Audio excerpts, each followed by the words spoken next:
Looks like it's going to be a good night. Good night for everything. Everything indeed.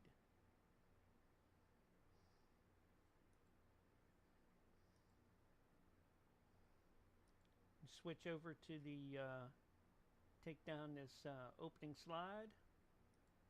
There we go. Now I'll get John and the crew up here in just about a minute.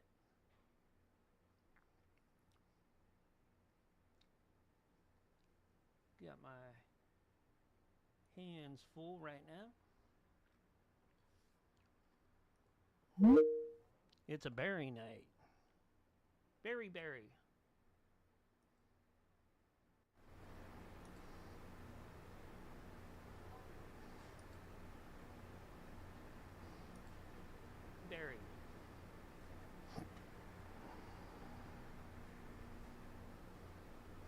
Hey, what's up?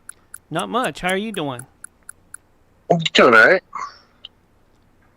How's Blue doing? Blue's doing good. Awesome. Yeah, we're just hanging in there. Hey, what's up? Not much. You How are you have doing? Any issues since? No, she's fine. She just took a couple days to I got her and she was really, really, really tired that morning. She was running around for 14 hours through the whole night. Yeah. So she was beat. She's probably a little dehydrated too. Takes a while to get everything up and rolling, you know. Hey Barry, how you doing? What's up, Barry? I'm doing all right, man. Oh, it's I'll be right back. David Hogg. Hey David, how you doing? Hey. Hola. Hello, Hog Boy. Hello, how are you? Better than you. Yeah, no, you do a really shitty Hansel. I want you to know that. Yeah, whatever. Maybe if I came out of the closet as gay, then maybe that would be okay for your crappy Hansel, but you know. Uh-huh. A crappy Hansel. Okay. That'd be an awesome name for a band, the Crappy Hansels. The Crappy Hansels, yeah. Oh, yeah. They're a punk band that wears lederhosen. Yeah. Well, I always thought Earwax or Belly Fuzz would be a good punk band name, but, hey. There you go. My friend was in a band, Absence of Underwear. Absence of Underwear. Now, yes. That could be like a techno band. No, they were a punk band. This is back in the 80s. Punk band? Yeah. Something screaming. There's a screaming sound somewhere.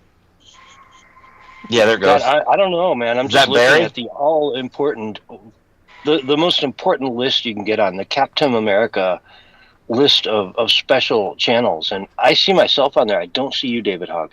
Oh, I'm on there. Yotivation Nation. No, he edits it now and then. Believe me, I'm on there. Yeah. Yeah. I'm looking right now. All right, well, you look again. David Hogg, I see you. Okay, yeah, you're just way, way down at the bottom. It's not in any particular order. And he added you just recently, so I don't want to hear it, young man.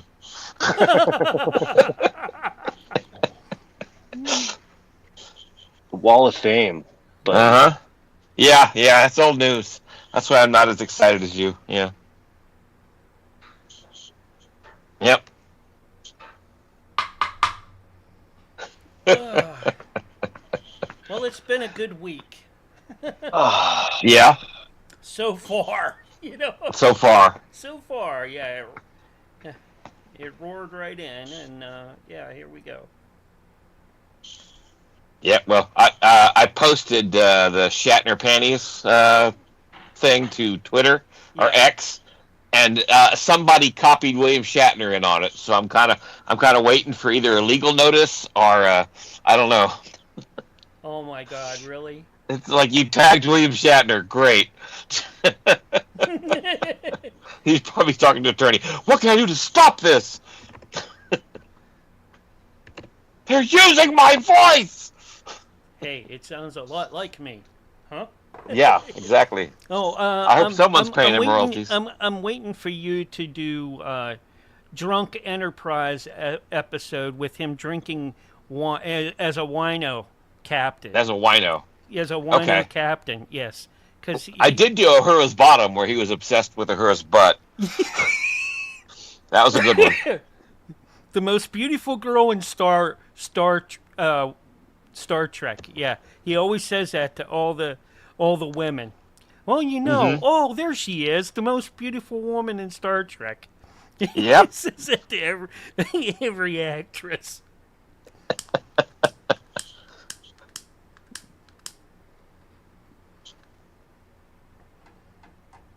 Oh man, there you go. You do a song about him fucking a lot of green bitches.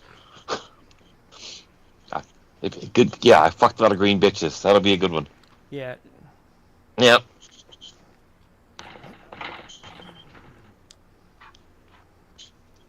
Yeah. I was gonna do one, a paranormal one about skinwalkers trying to go to brothels and that because they thought they could get skin there. Nice. You know, Did I post your mama's a skinwalker or yeah, you sent me that. That's good. Okay, all right.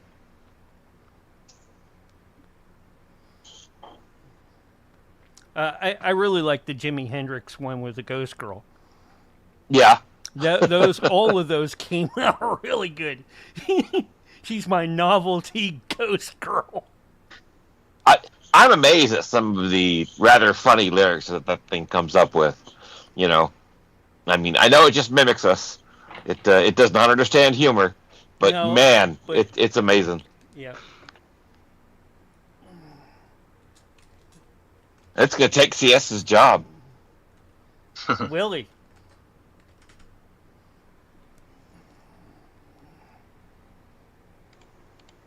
And I take it CS has not clicked the link that's in the chat. No, I have not.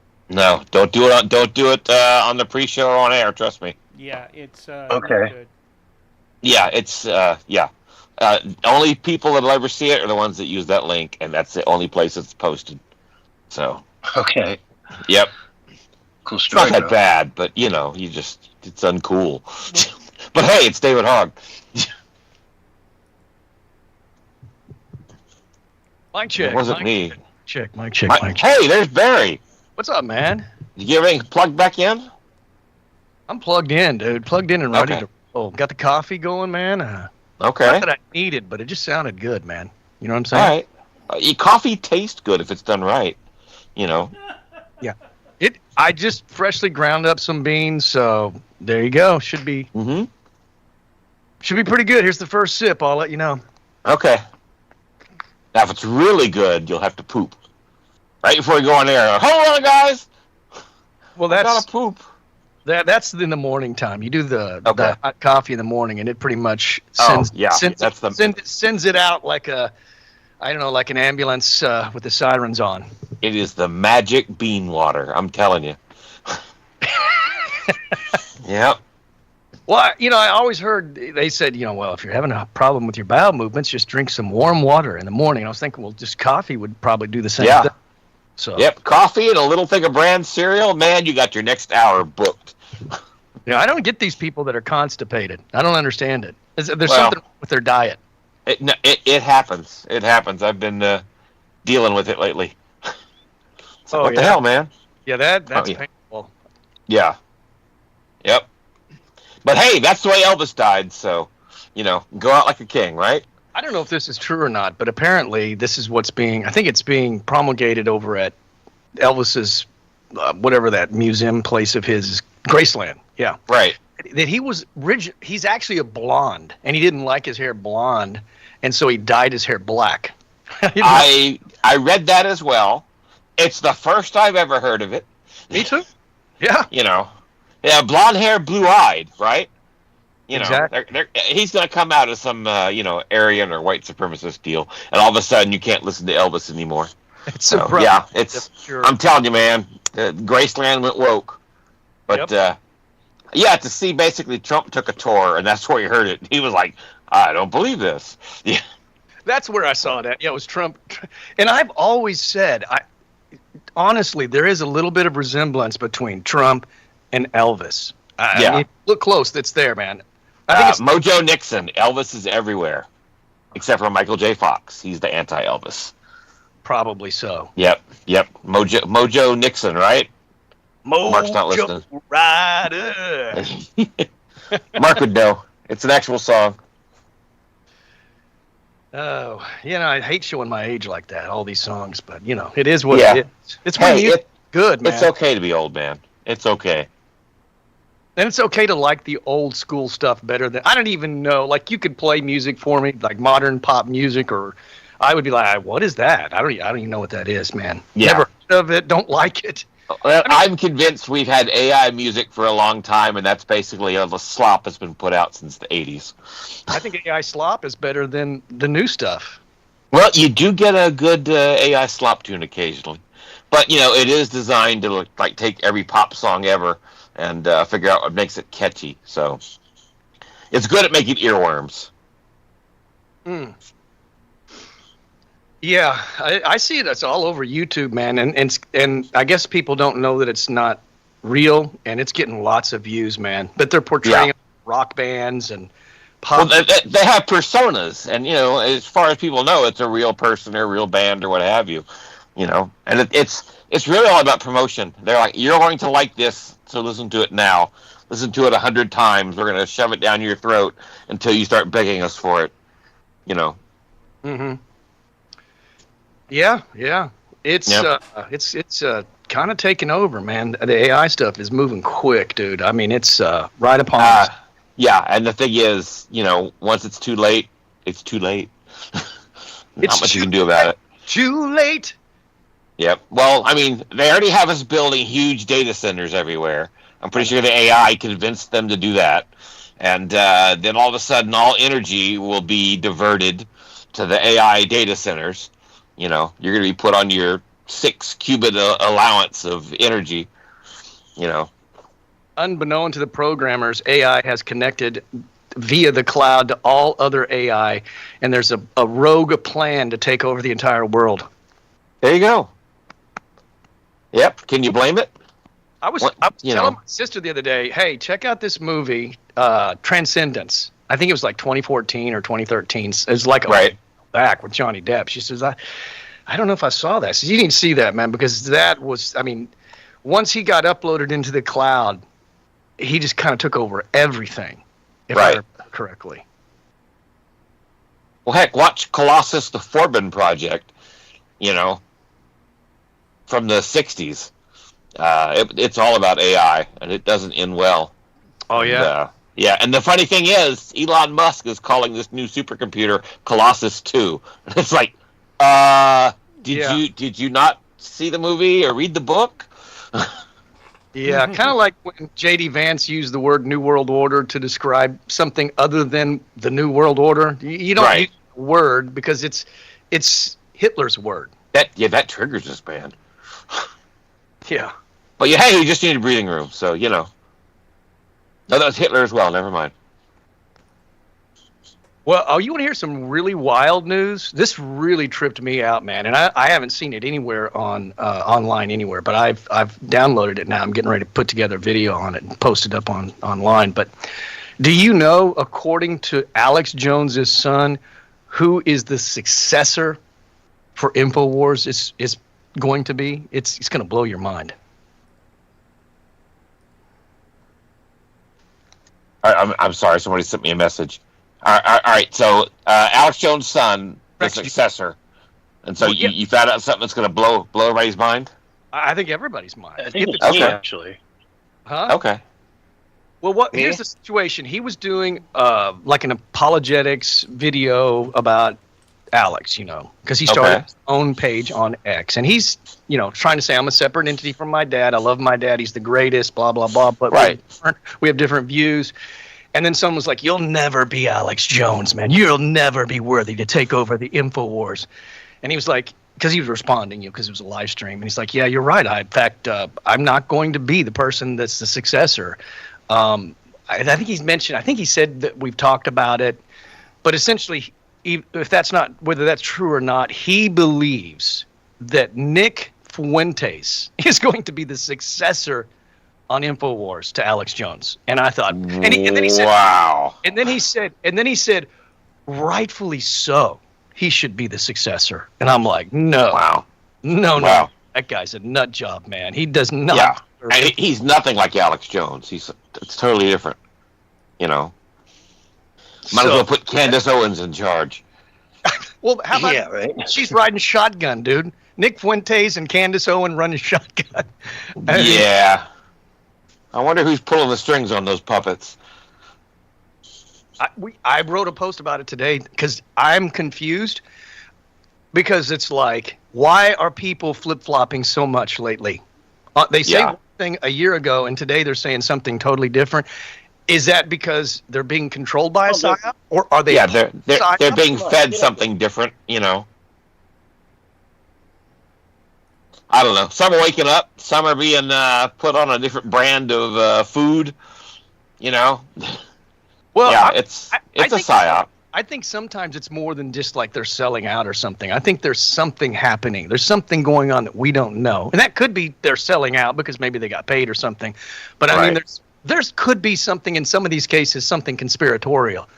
Because they just turned on a dime. Owen Schroyer now is completely nuts. He said yesterday that Trump is the most corrupt president we've ever had, as well as the Trump administration. Now, look, you can complain about Trump. There's a lot of things people can complain about Trump, but the worse than Biden, worse than Obama, worse than Bush Jr. and Senior. They're beginning to spout rhetoric. You know. God. So, yep. What's the matter, CS? I just realized I only have 7 tabs open here from this week. Okay, well, you know, that's okay. If you can't fill up the air, we'll have Mark just play that song that I said don't play on the air over and over and over until you're done. So it'll be fine. It'll be fine. I can just go to live sites and pull up stuff. I've got video to play as well, so that'll take up a little bit of time. Okay. Yeah. Sounds good. Yeah, no, I'm going through and all of a sudden I'm like, oh shit. Like, so I have 7 tabs for the last 3 days. That's not good. Yep, nothing like 15 minutes for airtime to realize that though. Yeah, but it does happen that way too. You got all the news just bam, bam, bam, bam, like one right, and then there's kind of like a stillness up after the storm before the storm kicks in again. Yeah, yeah. Well, I've just got make stuff up. Nobody knows. Faithful sites I can lean on for just getting the top stories the last few days. Just do a CNN, just sources say, and then whatever you want to say after that. And you're totally safe because you said that sources said that. Breaking news, an insider has told me. Or just say many David people say. Some people say. Yeah, it's being sued by Will Shatner. Something about AI. He's 95, dude. He's pretty strong, it looks like, physically for his age. Yeah, he's doing fine. Heck, he went up into space. I know. I'm not talking about Star Trek. I'm talking about real life. He doesn't really look 95. And when I saw him walking up on the stage for something he was on recently, he didn't look like he was like, having to crawl. He was. He looked like he was doing okay, man. Yeah. Well, adrenochrome works wonders. Oh man, I hope he's. I would have never said this before, but now I think he could actually beat up Chuck Norris. Yeah, now he can. Actually, I don't know. The rigor mortis might kick in. Chuck would have him in a headlock. It'll be like that whole Gorn episode. There you go. Exactly. Have you guys ever seen the Chuck Norris and Bruce Lee fight scene? I think from the 70s. I'd never seen it before, and now, are you sure it's not AI? I'm pretty sure. Yeah. Okay. And Chuck Norris got just slaughtered. He got killed in the scene in the movie by Bruce Lee. Yeah. I know that. I was like, wow, man. And what I would never imagine Chuck Norris going, no, I'm sorry, man. I respect Bruce Lee, but I'm not going to let him kill me in the movie. I'm indestructible. Chuck Norris. I mean, it's a Bruce Lee movie, right? I know, but he's got an image, dude. Chuck Norris is like indestructible, man. But that's how he built his image. He wasn't like nobody before that. Yeah, you know what I mean? Right. When It wasn't until he got his ass whooped by Bruce Lee that people knew who Chuck Norris was. well, Bruce taught him a lot he knows. Yeah. Or he I know knew. he taught Kareem Abdul-Jabbar, I think. Yeah. Oh, that was is- some good movies Yeah. too. That's a Campbell soup, right? Kareem Abdul-Jabbar? Probably, man. Okay. I don't know. All the celebrities, It's in Dubai, I'm pretty sure. they're all trying to come It's out with in product. Dubai. They got movies to do. Tom Hanks got his coffee, and Ben Stiller's got his Stiller soda, and a bunch of people are coming out with product, but it's all failing because nobody wants to buy their product. Right. And I'm sure it's not very economically priced either. Yeah, probably. Yeah. I want to pay a premium for Ben Stiller product. Okay, maybe if he did hair gel, that'd be the only thing he would sell. Something about Mary? If he did what? Hair He sold- gel. Oh, well, yeah, probably. Something about Mary reference. Yeah. Yeah, Moose. That was it. Moose. I think he would probably do real well selling like Whole Foods aprons because he took his product over to Whole yeah, Foods. Moose. That.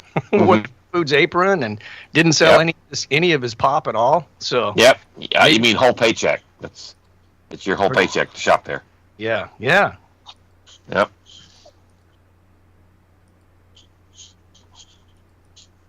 Yeah, I don't get Whole Foods. It's a pretty pretentious place to go shopping. Lou, lie down. You're pissing me off now. You're starting to piss me off. Okay, lie down. Well, Jeff Bezos Lie down. now, so it can't be all that good, right? If he owns it, it's not good, dude. I mean, I don't. CS is about to pull Hassan Piker and shock his dog on the show. I am. Just for the note, he'd never do that. Yeah. He'd just yell at his dog. It's cool. Speak to her sternly. Yes. Speak to her Howard Sternly like, you know what I mean? Yeah, Howard Sternley. That's Howard hilarious. Sternly. Oh my Take your God, top off. no. Everybody, Barry made a joke. Mark this on your calendar. Yeah, and it actually was. And it was a good one. It was a good Yeah. one too. I'm more. Yeah. I'm Barry, glad you get a gold star today. Someone in the chat, please clip that out. Yep. Please Barry gets a clip gold that star out. today. That'll go into the the Dragus Hall of Fame. Guys, I don't know, man. On Sunday night, we let Willie cover the one of the stories, and he did a hell of a good job on it. It was pretty impressive. Which one was it again, Mark? Oh, he did a couple of them. No, he covered that one story specifically about Afro Man. Yeah, from Afro Man. Yeah, He was very thorough on Afro Man. Did you just say Yeah. hoe of a job? Are you saying that Willie's a hoe? Because that's inappropriate, man. I'm going to tell him that you said yeah, that. hell of a job. Hell of a. Oh, Hell of okay. a. That's that. Yeah, Yeah. back out of it now. Backpedal. See, I've got it on tape, man. I've already recorded. I'm sending it to Willie. I said hell of a. I think you said Halliburton. hoe of a Yeah, job. Halliburton. Yeah, he may work for Halliburton on the side. I'm Yeah, not sure. halva. It's that dish made with sesame seeds, right? Yeah. No, that's halva. Never mind. We're close. No cigar. No cigar. Yep. Not even a Gandalf pipe. No. Yep. Which is hilarious because occasionally it comes into frame. I expect to see. You should wear a wizard hat and a beard and just lean in occasionally a little further, When I just come to in? freak people out. Yeah, just to freak people out. You know. a lizard mask and a Gandalf. No. A wizard, but lizard works too. If you want to do that, that would really freak people out. He could be a lizard wizard. My name is That's Mark. what I I'm was the thinking he was reptilian doing, producer. Lizard wizard. Yep. Actually, don't be a lizard. That would be cold-blooded. But Yes, bum. very. See, Barry, that was a joke that wasn't funny. See, no gold star for David today. All I know is the reptilian man. stuff keeps coming back up in the mainstream news, and all. Everybody Well- seems to be talking about the David Icke reptilian thing again. I don't know Well, what. people are injecting themselves with a reptile venom. What do you expect? We're becoming reptilians, so we can be thin. You know, Oh, that whole Ozempic thing, that's reptile venom. Yeah. That doesn't surprise me. You know. Yeah. Nicotine would probably work better than that. I don't Maybe. think so. That's addictive, right? You said nicotine. Now the guillotine, that will go for weight loss. You cut the head off, stop eating, you'll lose weight really quick. Well, the nicotine supposedly helped to prevent the COVID, and everybody I knew that smoked did not get COVID. So. I had heard that as well. So, and that's also tied to reptile venom. There was I don't know how much of it was true, but I do remember seeing, I think, a couple of references to that. Yeah, it was. I can't remember the guy's name. But yeah, nicotine would block whatever the receptor is. He puts Wasn't on Dr. Cassoni was saying that? I think you're correct. I see him posting again on Minds. Okay. Oh wow, I haven't seen him in forever, man. I remember that guy. Yeah. I think mine's is way down, man, because it takes a lot to even get likes anymore, man. You know. Well, I don't think there's anybody there anymore. That's what I'm saying. It's a small group of people that are left, and then a bunch of scammers that are coming in daily. Scammers coming in daily. Yeah. Yeah. You know, they befriend you, and then they're always, "Hey, hello, how are you? Where are you from?" Yeah, but Bill Ottman was saying, we got great news coming, man. I'm like, well, dude, it might be a little bit too late. Yeah, I've been teased before. Yeah, right. We'll see. Something going, but The new great we'll news see. is that they're getting rid of the ability to follow people. Yeah, stuff like that. You know how it is. Great news. We're going to launch a new platform with hookers and blackjack.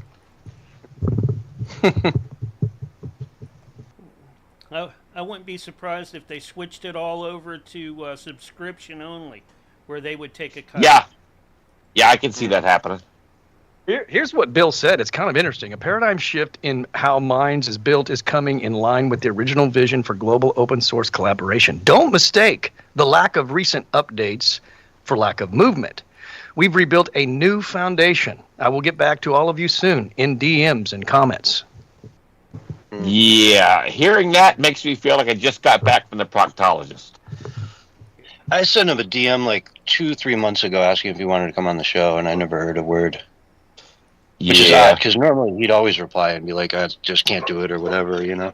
Yeah. Talk to Jack, or what, you know, he'd, like... And then he posted that one you just read, like, what, a month ago? Yeah, like March 9th, I think. Yeah. So... is there anything you want to bring up, David Hogg? Oh, I'm sorry, Barry, tonight. Any stories you have on your mind? Yeah, I got this story from OAN that just kind of gives an interesting perspective on the Iran war, because I've been kind of hesitant to say too much, as you have as well, because it's kind of hard to tell. But this kind of gives an interesting perspective, something to just kind of think about, not necessarily buy into, but I found it to be interesting, dude. Okay. Let's open with that then. Let's start with the war here. There's a lot going on with it. Okay, let me get my my phone real quick.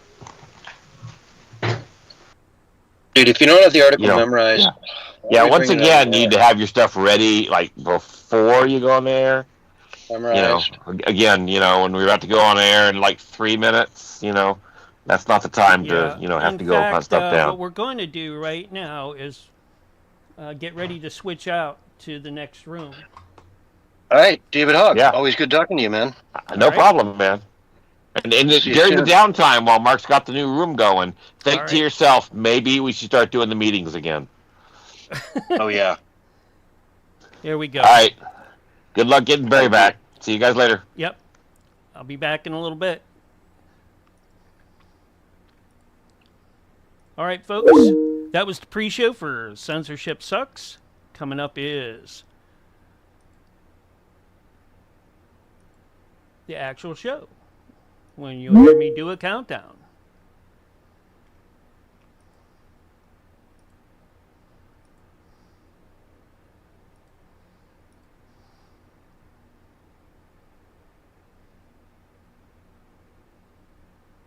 Everybody here? I'm here. All right. Barry will jump back in when he gets his phone. It'll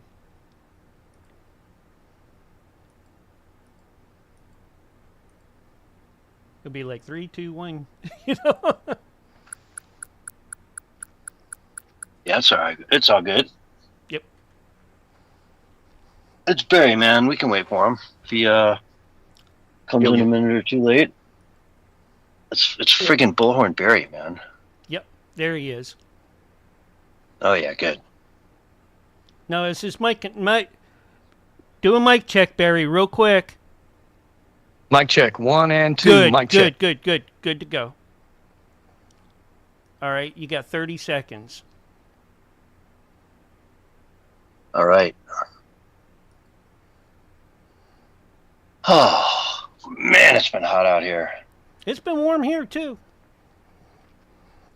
Yeah. All right. It's like nearly ready. 100 every day. Get ready. Here it comes. Look out, cats, dogs, kids, curtain climbers, and crumb beggars. 5, 4, 3, 2, 1. And you are live for the very first time tonight, right now.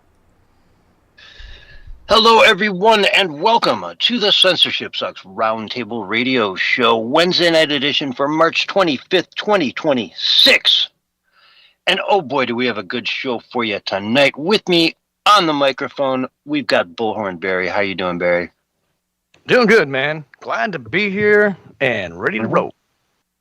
Yeah, and we are a nation at war, man. We're approaching. You and I have been having these conversations every week about, hey, it's going to take Trump 4 weeks. He asked us for 4 weeks and our patience in Iran. And, for everything that's at stake, I was all for it. Let's give him 4 weeks. We're about 25 days now into his 4 weeks. And I don't know. Are you seeing any end in sight? What's your take on all this, Barry?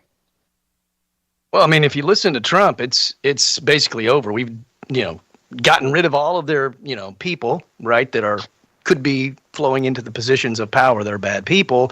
And he could take out their power plant at any moment and they wouldn't be able to do anything about it. We're flying around, he said, all over Tehran. And I mean, he's saying that the fake news is reporting things falsely and that it's basically won. So I don't know. We'll see. And apparently they're in talks to put in some kind of a leader over there, and that he's going to, obviously, he says he's going to have some sort of say in that. So I don't know. I mean, if that's all true, then it looks like it could be a win. But if you listen to the naysayers, they're saying it's all just hype and propaganda, and we're back to the, the old ways of Bush Jr. and Bush Sr. and Obama and everybody else.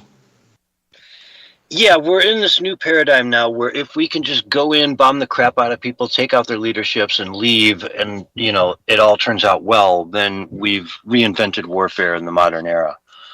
But if we're still there another month from now and he's then asking us for 6 more months, if this drags out into the midterms, I think it'll be devastating. And I mean devastating for everybody, for our country, for their country, for the world, for the Republicans in the midterms. It'll be absolutely horrible, So I hope this thing wraps up very, very soon. I can't imagine what the price of gas is going to be if we're still in there in 6 months from now. Yeah, I mean, if all the doom and gloomers are correct, we're in trouble. I tend to doubt them. I think that they're overreacting, and this is why I've been silent. Not because I'm afraid to speak my point of view. I can't really put together a point of view that I think is going to be accurate, and what I try to do, I try as a self-proclaimed trends forecaster, I try to forecast what I think is going to come. I don't know what's going to come. I have no idea, no clue right now. And that's kind of what we were talking about on some of the other shows. We're kind of in a time of uncertainty and the unknown. But hey, when that happens, I just keep the faith until proven otherwise. Yeah, I'm trying to keep the faith here. It's just tough. I wish we could have better transparency on the ground. I saw one positive thing this week, which is that 20 nations have now joined the United States to, a commitment in keeping the Strait of Hormuz open. And if we've got 20 nations out there with, their navy and their ships and their soldiers and whatnot that are out there helping us, then it gives hope, I think, to the people of Iran that, yes, the world is now out there helping you. It's not just America. It's Europe. It's the world. Is out there. We've got your back. Japan's there. China wouldn't be there, but probably Australia, maybe. I don't know. They've got their own problems down there.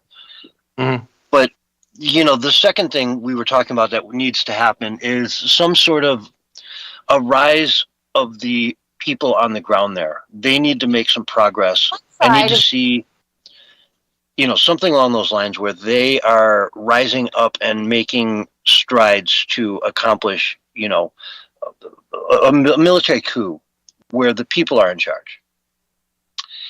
And I am not hearing much about that, but I don't know if I would be if it was happening, times a million. It could be happening in their face all day long, and I might not hear about it over here because, we just kind of get Western media, which doesn't really have that information, Mm-hmm. And well, people do have them to report it. Yeah, I mean, it's like I said, it's. I don't know what's really going on. I really don't, and I don't want to pretend like I do, which I think a lot of people are doing. I think a lot of people are pretending like they know exactly what's going on, and they have some sort of inside scoop, And sometimes you just got to say, man, I don't know, and there's nothing wrong with that. But I've got a clip from OAN that I think is kind of interesting that gives a different spin on what we've been hearing, especially it's kind of the antithesis of the doom and gloom. And it's sort of like what you were talking about, how people are sort of garnering support finally. But it's not just, sort of our allies, Western allies, but a lot of the nations in the Middle East as well. So I can play that clip if you want real quick, and we can kind of dissect it and go from there. Go for it. Play clip 47. The two general sides to the Iran war debate. One side is against it because, understandably, they're suffering from Bush-Cheney, Iraq, the endless war, PTSD. That's the Tucker Carlsons and the Joe Kents of the world. The other side is supportive of war in Iran because, to oversimplify it, this time is different. But how? We've heard that one before. This time is different is one of the worst arguments you can make in any debate. It truly is. But allow me to make the case. This picture is the single most powerful piece of evidence that this time really is different. There are other factors I've laid out before, like the fact that Trump is not a daddy-pleasing Bush, nor is he a money-hoarding Cheney bureaucrat. And we know Trump is willing to just walk away from the entire thing, unlike any president before him. But no, let's zero in on this picture and why it is so astounding. This is a picture of a summit held yesterday in Riyadh, Saudi Arabia. The men in this picture are the foreign ministers of every consequential Arab Gulf nation state that defines the Middle East. Saudi Arabia, Qatar, the UAE, Turkey, Pakistan, Jordan, Bahrain, Egypt, Kuwait, Lebanon, Syria, the list goes on. Never in the history of the entire world have these tribal nations ever agreed upon anything or not wanted to kill each other.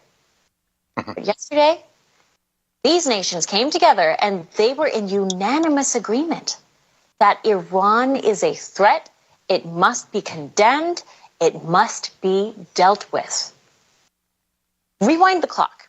Let's see where all these countries were in 2003 when W decided to move in on Saddam Hussein. Every single one of these countries, except Kuwait, opposed America for moving in on Iraq. They didn't support the move at all. They believed that Saddam Hussein was a needed strongman for a region that, without him, would descend into an Iranian proxy mess. And you know what? They were exactly right. We took out Saddam Hussein and Iraq fell to Iran. The Gulf states, for the most part, quietly, reluctantly, allowed America to use their bases in our forever war in Iraq. Kuwait hosted the bulk of our ground forces. Qatar provided CENTCOM with their Al Udeid air base. Bahrain hosted naval assets. And the UAE and the Saudis offered logistics. So I don't want to let that go on forever. And sorry about that music. Whoever did the video did not know how to mix and was trying to make it more dramatic or whatever. I thought I had downloaded a different one than that, but I apologize for that. But yeah, it was very minimal. I didn't even hear it. Well, you could barely hear. I guess you could still make out her voice, but essentially, it looks like, maybe there's something more than we're just Israel slave like all the, anti-MAGA right-wing people are saying. Mm-hmm. And I was talking about the coalition of 20 countries, and this is even more important because it's the neighbors. It's the people in the neighborhood stepping up and saying, hey, this is crap. We don't want anything to do with it. The UAE, United Arab Emirates, that's where Dubai and Abu Dhabi is. And they're taking bombs, man. They're taking bombs on their billion-dollar properties. The Burj Al Khalifa got hit. Like their premier, the wealthiest people on the planet are in Dubai. And it's a place that doesn't really have any reason for anyone to be tied into it. It's in a very, very dangerous neighborhood, Dubai, right? Yet it's got some of the richest people on the planet that are there because are they there? They say it's safe. You take away that safety element to it, and Dubai could crumble, faster than they would like, I'd say. Right? I mean, when they run out of natural gas and oil, what is Dubai going to do to keep those people there? I mean, they're great for layovers because they're right in the middle of the world, so to speak. So, if you want to go from Europe to Asia, Dubai is the perfect place to have a layover. But short of that, what does the place really have going for it? A lot of developed real estate, a lot of, money. But that money can disappear if it's deemed not safe. So they have a vested interest to push back hard when you start bombing Dubai. When you start bombing Saudi Arabia, man, you got a real problem.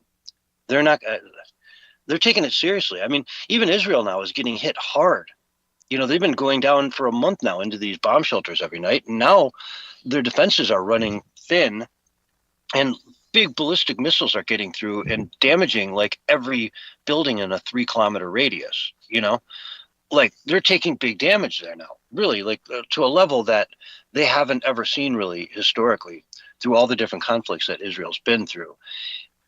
And yet they're happy there to do this because they care and want to see the Iranian people free. They want to see the Persian people freed from the Arabic Islamic, totalitarian governments that have ruled over them for so long. And it's right on the cusp, man. It's right on the cusp. It's close. It could happen. And so here we are at a crossroads where, we don't want to. We're hearing reports now that they're sending another so many thousand, army troops over to the Middle East for what? For operations to help secure all this stuff. Boots on the ground. I hope not.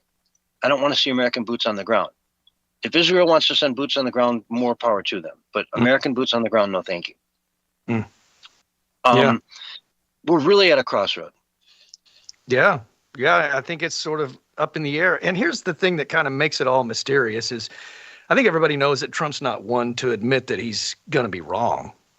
So he's going to keep shouting victory even if he's losing. And that's kind of the thing that, makes it sort of like maybe sketchy to some people, because he's not going to say, we made the wrong decision and we're losing. No, in his mind, he's always winning, even if he's losing, right? Because that's his mentality. And so I'm just saying, I hope he's right. And I think maybe he is, maybe there's like a lot of people say he knows a lot more than we do. And then you see this fracturing of sort of the MAGA happening, people rebelling against what Trump has done, even within the Trump administration. And I just wonder, and again, I'm not trying to go conspiratorial at all, but because things are so crazy, I have to ask myself, is this something more than just what we're being told? Because nothing ever really seems to make sense at this phase and this stage that we're in. So I'm just I'm with every answer I get, I have more questions. Yeah. Yeah, I can't say I disagree with that. And, hopefully Trump is a businessman. Obviously he is. And, one thing business people understand, billionaires, of course, especially, is when to throw in the towel on a project. You know what I mean? You want to build this dream golf course and you're really excited about it. And you get in, you get all the planning done, the architecture stuff, you get all the permits, you break ground. And then all of a sudden you find out that, it's, I don't know, it's all clay or something. You underestimated how brutal the ground is there to work with. And so all your costs are going to quadruple. A good businessman will say, wow, okay, throw in the towel, we're done. They understand the concept of sunk cost. You've already spent that money. There's no getting it back. Just move on. Don't throw good money after bad. And hopefully, if we're in that situation as a country, Trump can say that, recognize it and see it and say, hey, we did our best. It didn't work out the way I'd hoped, but at least we had a chance to hopefully give them some sort of a future. Maybe it did. Maybe it works out. Maybe it doesn't. But if we really get to that point where it's like, hey, we need 200,000 people on the ground to make this happen, well, you throw in the towel and say, okay, you know what? If the people there aren't going to do it, we're not going to do it for them.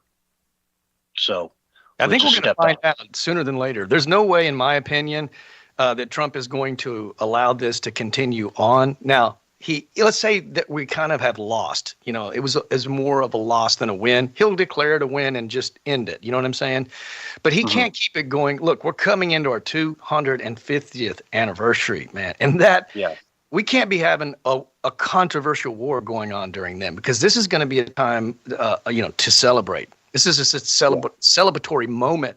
And so he's going to want even Democrats hopefully trying to get on board. So he's not going to, this thing is not going to keep going on. The question is, after it's over, even if it's declared a victory, will it have been a victory? That's the big question. I'm hoping and praying that it is, because nobody wants to see people dying on any side. Americans, Israelites, Iranians, nobody wants to see people dying. It's just not good. Into Saudi Arabia, to Iraq, to Kuwait, to the UAE, to all these countries, go fix your backyard, man. This is your problem. They're bombing you now, right? Go in there and fix it. If there has to be boots on the ground, it should be your boots going in there and doing what needs to be done. Because guess what? If this problem picks up again, they've already shown they have no problem bombing you. And so why let them? Why let them build back up and just get to the same place they were, where now you have this enemy as your neighbor, where you could have a peaceful, friendly, sectarian, government in Iran, where the Persians are allowed to be Persians and go back to their roots and go back to their freedoms that they enjoyed in the 70s before the Ayatollah Khomeini took over and declared, Sharia law on the people, whether they wanted it or not, You want to hear a wild scenario, a hopeful wild scenario? Let's just go there, because it's a possibility. It's probably not likely, but it's a possibility. Let's say we win this, they get regime change, and, it's somewhat democratic. The people are freed. And then right after that, there's a peace deal made in Russia between Russia and Ukraine, and that war ends. And then we come into the 250th anniversary, because I've been talking about this for a while, man.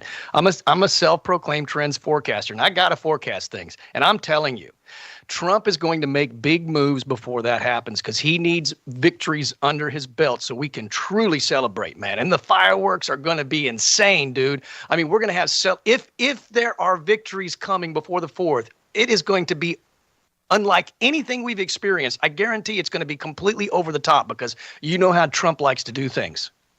Oh, yeah. Yeah, this 4th of July is going to be a banger. And it's already starting off. I mean, it's already picking up. It's going to just month by month by month get bigger and bigger and bigger as we get into the summer now. I'm so excited for it. I really am. July 4th this year is going to be the biggest celebration the world's ever seen.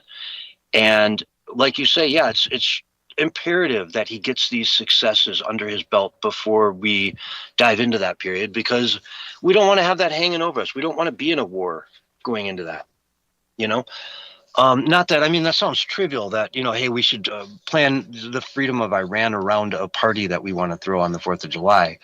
But it's kind of true, it just kind of is what it is. Well, he's probably speculating that, he can get the job done before then, if any of this speculation that we're talking about is true. You know what I'm saying? I don't think it's that controlled. And Cuba as well, man. Cuba as well. If Cuba is free on the 4th of July, I think even they will be setting off fireworks to celebrate the 4th of July in Havana, because they'll just say, thank you, man. Thank you. We are finally free after 70 some years with Che Guevara. Anyone wearing a Che Guevara T-shirt, if you have one in your closet, you should be ashamed of yourself. You have no idea what a monster that guy was. You know, you think he stood up for the people? He killed minorities. He killed gays. Put them in firing lines and shot them in the head. Che Guevara was a beast. He was a monster. Well, the left likes those tyrants. You got to admit that they do. They gravitate towards the terrorists and the bad guys all the time. I don't understand it. It's mind-boggling. Yeah, we just saw this little group of people go celebrate spring break down in Cuba. You know, Ilhan Omar's daughter, what's his name? Hussein Chink's nephew. Mm-hmm. That total nut job, that loser. And a bunch of other people, the Code Pink people, and an array of like 100 or so people went down there, stayed in 5-star resorts, and had concerts with Kneecap singing about killing Jews in a communist country. And they're saying, hold tight, don't let the pressure from Trump get to you, man. Keep your communism. You guys are doing great. Exactly. Look around you. Do you love your country or what? Exactly, dude. I mean, it's absurd. Time and time again, they show their hand. They show who they support, what they represent, and it's just coming out more and more every single day. They're not. You would think they would like try to deviate from, or at least deceive the people, right? We're going to deceive the people. We're not going to really tell what our true agenda is because apparently that's offensive to most Americans. And so let's lie so that we can get the power back, and then we'll go all in dictatorial, tyrannical, communistic, Marxist, socialist, globalist nonsense. But no, they're showing their hand, which is just so bizarre. That just shows their extreme narcissism and how much they believe that the pendulum is going to swing back their way and that people will eventually embrace their crazy, insane, and ludicrous ideas. But they've been living under it forever. I mean, if it was such a great concept and communism really worked, they wouldn't need the United States. They blame it on the embargo. Well, you guys won't trade with us, so of course we're going to be poor. No. If you guys had that good of a system of governance, you would succeed despite the blockades that we put on you. You would succeed despite them. Yet they can't. Yeah. My Lord, all you got to do is free up Cuba, and suddenly they're rolling cigars down there that are going for $200 a pop in America. You know what I mean? Mm-hmm. Like you can take a couple ounces of tobacco and turn it into a $100 bill. Mm. That's sort of a magic power. That's pretty impressive. Yeah. Well, I was trying to. There's more examples of the left here in America, like just showing that they're completely insane. And we probably need to play this maybe after one of the breaks, but I don't know if you saw this or not, but the Chicago mayor, Johnson, he literally said that incarceration is racist, immoral, and unholy, and that we are beyond that, and we have to stop that. There's better solutions. So apparently he wants violent criminals just running amok. But which is already happening pretty much in a lot of the leftist hellscapes anyway. But they want to officialize it. And they're talking defund the police again. All this crazy ideas that got them to where Trump got elected, they're going back to it. Going back to it's crazy, dude. And, in theory, if we had a whiteboard and we could just draw theories up, okay, yeah, prison shouldn't exist. How would you go about doing it different? Okay, we find other ways to punish people, to rehabilitate them, whatnot. But we don't have that. It doesn't exist today. What we do have is prison. And granted, it's done wrong. We're doing many things wrong, incorrectly in our prisons. It should be much more about education and rehabilitation rather than daily butt raping, But it is what it is. Our prison system is shot because we don't care. It's a way to send people off where we forget about them and move on with our lives, and there's no sense of rehabilitation there at all. Yep, people go to prison to learn how to do more crimes. Yeah, you have to have reform. It has to be mandatory to be let out. But, the prison system has been privatized as well. And so there's money involved in it. So for those people, they don't want people to reform and to change. They want them to go right back into prison so they can keep selling those forks and those shirts and pants and everything else that's profitable with prison. The prison industrial complex, as they call it. But he was also talking about violent criminals, like I mean, we're talking like murderers, rapists, offenders, rapists, pedophiles. What? They don't belong in jail. Just let them keep running around. I mean, I didn't hear him giving any solutions, but I don't see any good solutions. I mean, maybe some kind of house arrest, but how is that going to be controlled? He's just talking utopian ideals. He's not talking practical, real-world, boots-on-the-ground life in the big city of Chicago. You know, in the big city of Chicago, if somebody kills 5 people, they need to be in jail. They can't be on the streets. You know, so yeah, in your like ideal, perfect world, there's a better way. Okay, great, but we're not there. We're nowhere near that at this point in time. Yeah, we're still in a world where this guy just killed 5 people. He can't be on the streets. Let's figure out something to do with him. You know, so anyway, on that note, Barry, we got to take a break. Folks, we'll be right back after these messages with more of the Censorship Sucks Roundtable Radio Show.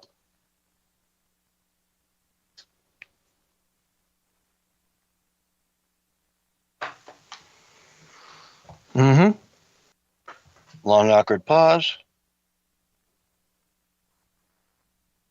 Sorry, missed that, and we will be on break right now. We're on radio break. Sorry about that. Oh, boy. Drop something. Did we have some dead air there? Yeah. That was a bona fide boo-boo, Mark. And it doesn't happen often. No, it does now. How many times have you actually had me like that? Well, it's one time tonight. We had one break so far tonight. You're 100% for tonight. I mean, yeah, I don't know. 100% for tonight, so I should be good for the rest of the night. Yeah, I don't know, man. We'll see. Yeah. Did you have thanks for the confidence in me, you know. I believe in you, Mark. I do. I'm going to go to Timo and put on an ad for a new producer right now. Okay. All right. We'll get Timo Mark. Oh, boy.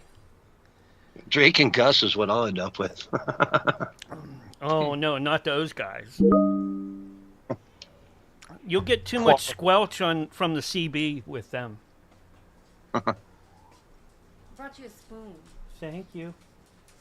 I think what the left's philosophy is that they believe like love will fix everything. We just have to love more. Yeah. Imagine no possessions. Yeah. Exactly. It's that John Lennon song that most everybody kind of hates now, at least ever since the Shamdemic. Now you got it? Yeah. Yeah. And then Lady Gaga, she played it recently. All the Holly weirdos still embrace that song, which is basically a crazy song, if you ask me. The big pieces have a lot of fat, okay? Oh, all right. I'll talk to you later. Love you. Bye. All right. Enjoy. Thank you. You're welcome. Food's in. Mm-hmm. I ate so much pizza last night, I haven't eaten hardly anything today. So. Oh, she made me some tacos. Who did? Really good. Nina, Who's Nina?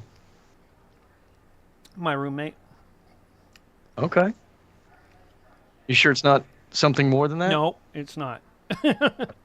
Just asking. Wow. See how quick he said no? Yeah, that he was defensive almost. Yeah, he was. And she would tell you too. So in other words, you've had this discussion to keep it secret from everybody. Oh, Yeah. It's a on the secret same now. page. Oh boy, it's a secret now. Okay. I think she's actually AI. I don't even think she's real. I think it's your new AI assistant / friend. Okay, looks like no Nancy tonight, so I'm going to be doing a replay for her. So we'll be good to go later. Oops, wrong. Mm-hmm. Mm-hmm. Yeah, I just got a message. Something came up for her.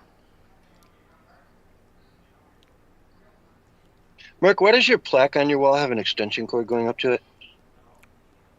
Oh, the one behind her? My sister made that for Behind me. us. She said, congratulations on your graduation. Remember to be nice to your fellow humans. But why do the two things up there have like extension cords going up to them? Or what? You plug them in? They glow at night or something? They don't have extension cords on them. Mm-mm. There's like They're a black just, line going down. there's just stuff behind them that I have hanging down from the wall from that you don't see that I can. Hmm.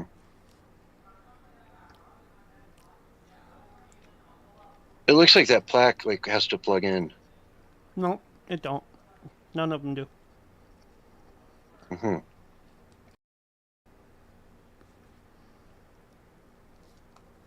Jury finds Meta and Google liable in landmark social media addiction trial. Oh yeah. Poor Mark Zuckerberg. Borg. Zuckerberg. I think he's there for a while. He kind of looked like he was trying to return to civilization, and looked. I don't want to say he looked human. He was more like a humanoid, but now he's going back to his cyborg look because I don't know, man. He's just so entrenched in that whole New World Order thing. I feel for the guy, but not too much. Okay, you know here's your countdown. 3, 2, 1, and you are live and on the radio side right now. Hello, everyone, and welcome back to the Censorship Sucks Roundtable radio show, where everybody knows a good countdown starts at 5. But anyway, with me tonight, I've got Bullhorn Barry. What's up, Barry? Hey, warm weather here in Tulsa, Oklahoma. We're almost at 90, and we're going to be in the 90s tomorrow. We got some sunshine, supposedly for 2 days in a row. No chemtrails in the sky. It was a beautiful, beautiful day. And I didn't even get out and get in a jog today, so bummer. Well, there you go. Yeah, it's Arizona, man. It's been hot. It's been around 100 like every day now for a while. Going on almost 2 weeks. It won't be till the end of this weekend and until it cools off again, and it goes down to our average of about 80 degrees where it should be. So, yeah, I'm getting by. It's okay. I like it. It's fine, but it's hot in the middle of the day, man. It just gets hot. Right. Well, you guys have cooler nights as well, don't you? In Arizona? Yeah. Okay. Yeah, if it gets up to 100 in the day, at like 6 in the morning, it'll probably be like 60 degrees with a nice breeze. And so it's beautiful. Yeah. It's nice. And when it's hot like that, you typically wake up early in the morning like that and then go enjoy that time outside. And then in the middle of the day, when it's really hot, you just, close everything up, turn on the AC, and try to just stay inside. Endure. Yeah, it's a thing. Mm-hmm. You always wonder how people live in a place where it gets up to 115 on a regular basis, Oh, yeah. And that's it. It's like, hey, it only gets up to or it goes down to 85, 90 at night. So if you wake up at the crack of dawn and you want to go play a game of golf, it's 85 degrees. You can get off, 9 holes before it gets too hot. Mm-hmm. And then you just go inside, and either if you go outside, you're going straight to the pool, Yeah. Oh, yeah. Or straight in the air conditioning of a car. Yeah, Tulsa has had those kind of days. We're kind of all over the place. Nothing really too consistent. We haven't really had in the last few years a whole lot of temperatures that get up into the high 100s. But we've gotten 115, 116 degrees, just regular degrees, not the heat index. So those days are like excruciatingly painful, man. I used to ride my bike a lot in that. And it was like I'd have to pull over just because you start getting lightheaded, man. It's so hot, and it's humid. It's not like Arizona where it's dry. Yeah, that's the other thing too. It is just completely dry. It's like 5% humidity. 10. I don't know what it is. Probably 15 or 20, but it's really dry. Mm-hmm. So yeah, you don't get that nasty, muggy, hot. Nasty, hot, sweaty. Yeah. Well, and also the thing about the humidity too is it holds the temperature so that in the middle of the night it's still as hot as it was in the middle of the day. Yeah. Yeah. So you end up lying down in your sheets at night and it's just you're sweating, and that's tough. That's Florida for you though, right? You don't want to live in an area like that where they got rolling blackouts. Oh, Lord, no. Yeah, California is like that, man. The Inland Empire. You start getting away from the coast and it gets really hot. And shockingly, you don't have to go far from the coast in California for it to get really hot. If you're within, 15 miles of the coast, you're pretty good. But anything, past Pasadena and Los Angeles, and it's just a different world than it is in Santa Monica. Yeah, it gets so hot here in Tulsa sometimes during the summertime that they put out warnings because unfortunately we have elderly people that do die from the heat. And sometimes they get out and do some yard work and they say, hey, just wait another day till it cools off before you do your yard work, So, but anyway, one of my neighbors, he's an elderly guy. He's out doing yard work. It seems like every day, dude. Every time I'm on my walk or my jog, he's out there raking leaves, mowing the lawn, trimming and I kind of admire that because, he's keeping active. And I think it's important as you get older to keep moving, man. Yeah.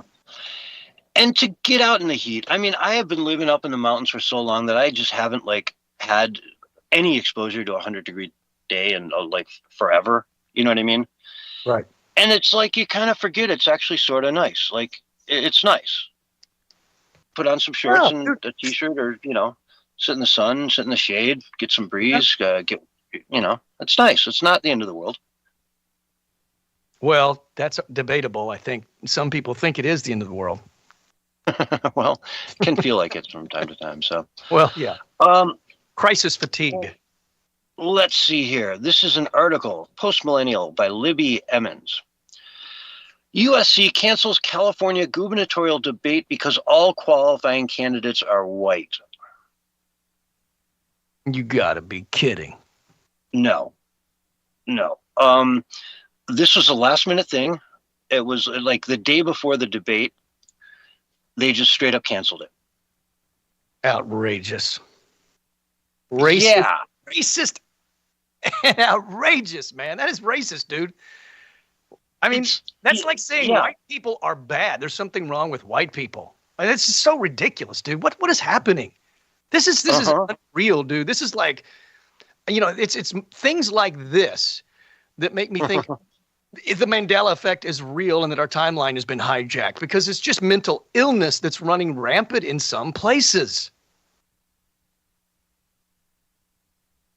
Yeah, it's still the governor's race. You're still going to select one of these most likely 6 people, to be the governor. Don't you want to hear him debate? Well, I'm just wondering what if it was all black people that were up there? Would they cancel that? No. So I don't get it. I don't understand. There's no logic to any of this madness, right? I just don't get it. I don't know why people are not outraged. Last week, I talked about how the reason that we have kids transitioning at 4 and 5 is because people have remained silent for too long. We got to start speaking up. When they start acting like they're mentally insane, like the mental asylum patients are running everything, we've got to speak up, dude, because that's like nightmarish. And One Flew Over the Cuckoo's Nest does not need to become a reality. Mm-hmm. Yeah, let's see. They put out a statement that USC did. It says, quote, "We recognize that concerns about the selection criteria for the debate have created a significant distraction from the issue that matter to voters. Unfortunately, USC and KABC have not been able to reach an agreement on expanding the number of candidates at the debate. As a result, USC has made the difficult decision to cancel the debate and will look for other opportunities to educate voters on the candidates and issues." Okay, so apparently they wanted, let's get instead of 6, let's put 10 people up there so we can have some sprinkling of minorities. Okay, I guess that sort of answers my question. But what's the justification? I mean, I don't understand. What's wrong with people that want to run? And what's wrong? I don't understand. Like if somebody doesn't want to run, are we going to make them run because we need to be diverse? Where's the logic? Help me make sense of it.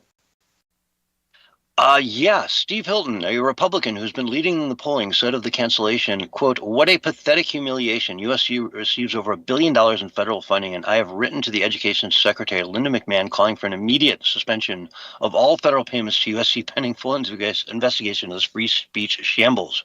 Whoever is responsible at USC should be fired." It's ridiculous. Okay, you've got an election. It's coming up. You're going to pick a new governor. These are the 6 people that are running first in the polls, that are leading the polls, 1 through 6. Let them debate. You got Hilton, Riverside County Sheriff Chad Bianco. That doesn't sound like, it's not Miller. Then you've got Eric Swalwell, Katie Porter, Steyer. None of these demanded access to the debate stage after more than a single-digit percentage of the polls. So, you've got some interesting people up there. I don't understand why you can't just let them debate, and who cares what race they are? It shouldn't even be on anyone's radar what race these people are. They're just the people running for governor. They're who the people are, saying they're going to vote for in the polling. So let them debate. Well, here's my question, and I know the answer is yes to it. Was this election so far run in a way that was fair and just, legal and lawful?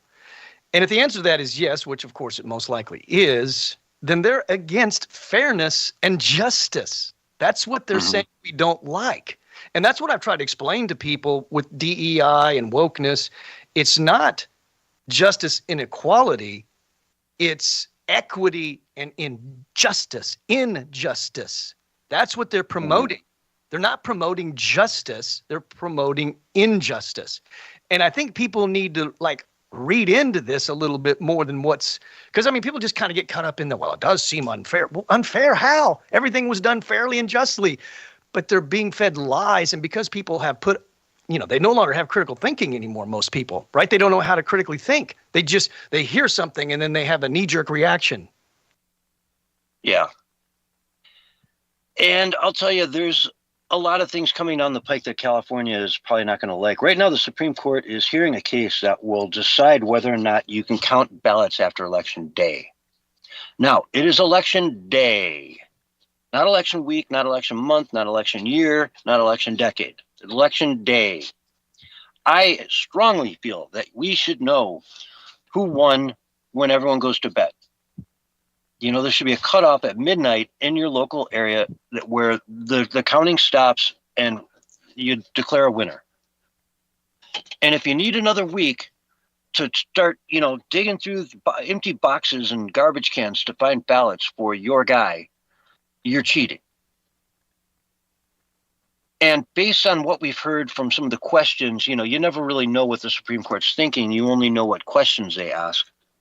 It sounds like they're going to come down on this. And I personally think it's a great idea. 83% of people in a recent poll believe that ballots should be received by Election Day. And of those, 57% strongly agree that they should be received by that day. There's a partisan agreement as well. 93% of Republicans, 83% of independents, and 74% of Democrats agree ballots should be received by Election Day. And that's the thing, they mail these things out months ahead of time. You get your ballot a good 2 months ahead of time. And if you just sit on it and you come home and eat dinner every night and it's sitting there on the table and you don't fill it out and you don't fill it out and you don't fill it out, and then you wait till the very last minute on Election Day at 4:00 and then fill it out and throw it in the post office, it shouldn't count. You had 2 months to get it in. Get it in. If you know it doesn't count if it comes in after Election Day, then you're going to do it early. That's how simple it is. So, I don't know. I think that's just it. I watched what happened in 2020 on election night, and Donald Trump was winning in all the swing states.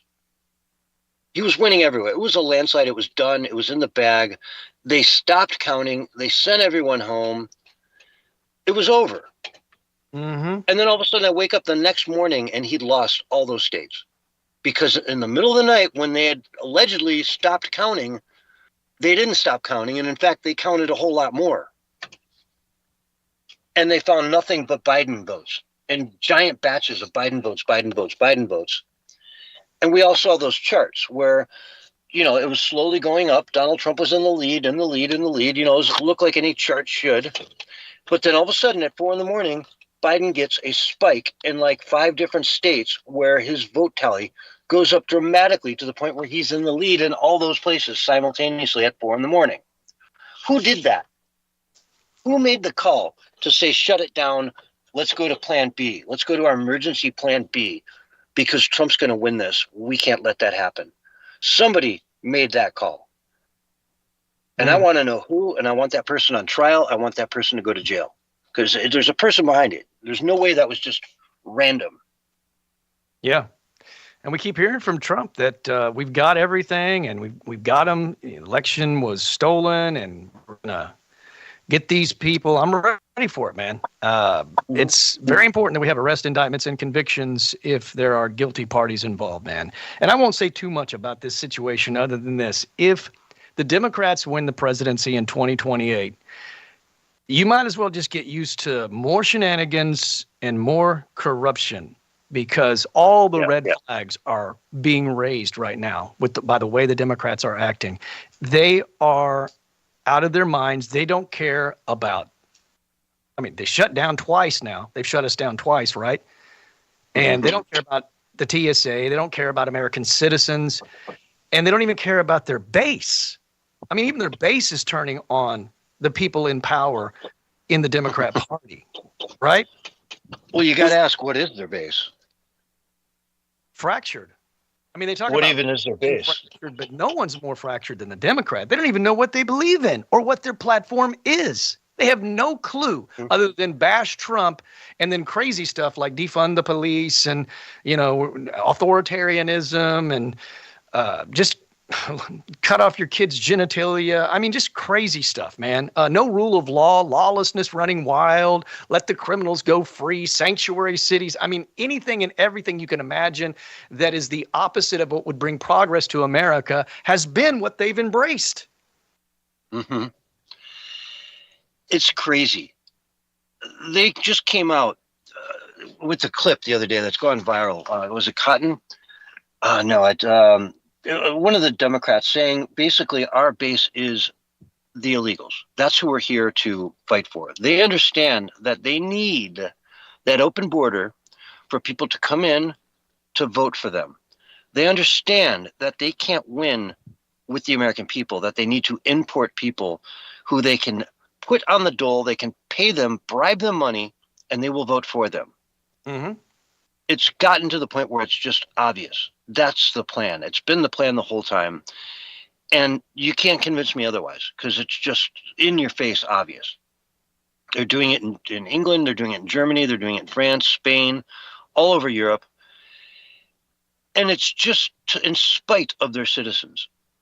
It's their citizens be damned. We just had this young lady from Loyola University in Chicago, Rogers Park. She got shot the other night by an illegal who shouldn't have been there. He was, let free on the streets multiple times and just killed this, lovely young lady, a freshman in college.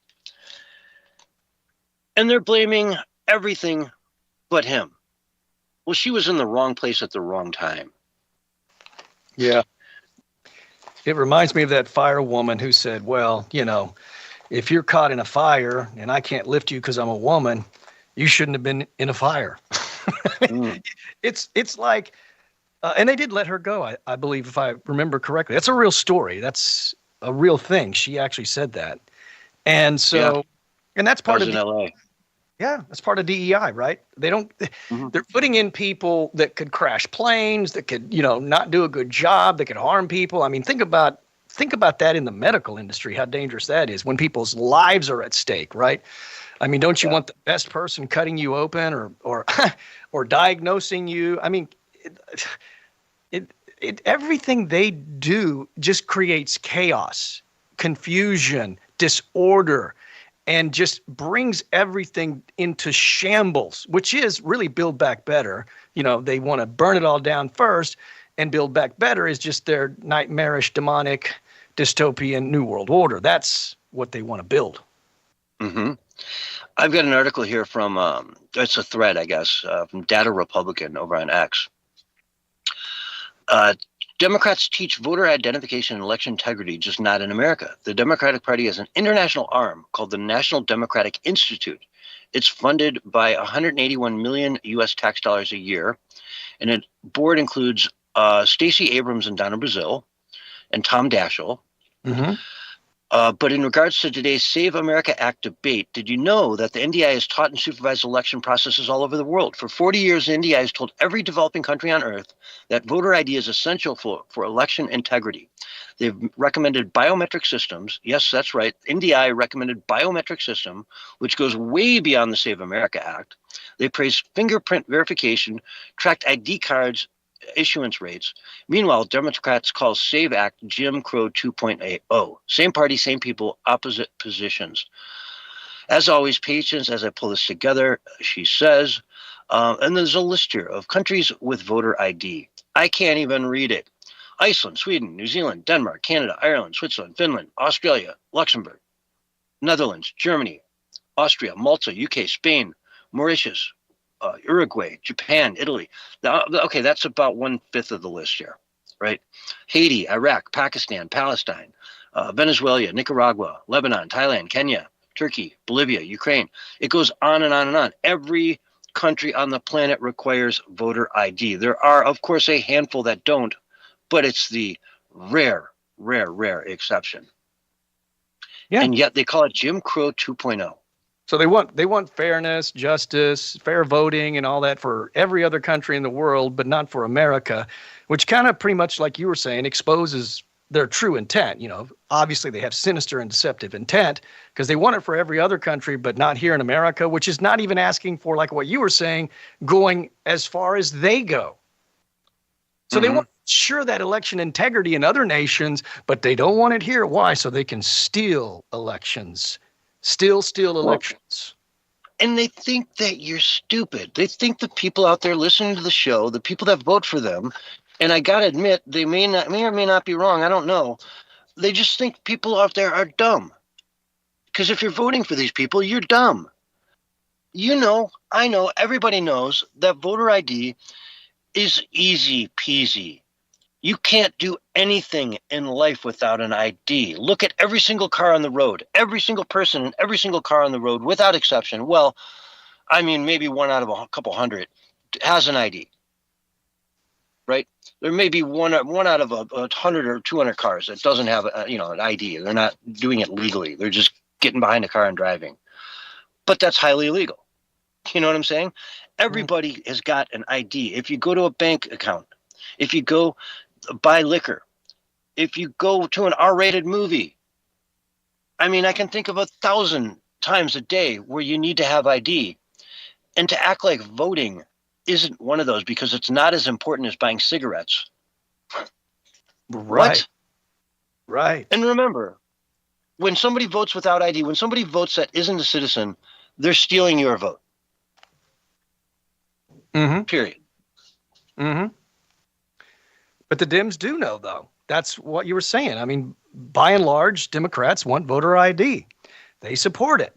So just not here. Are they voting these people back in, or are the elections being stolen, or is it a little bit of both? And if they're voting these people back into power, why is that? Is it because they've been brainwashed to think that every Republican wants to actually destroy America somehow?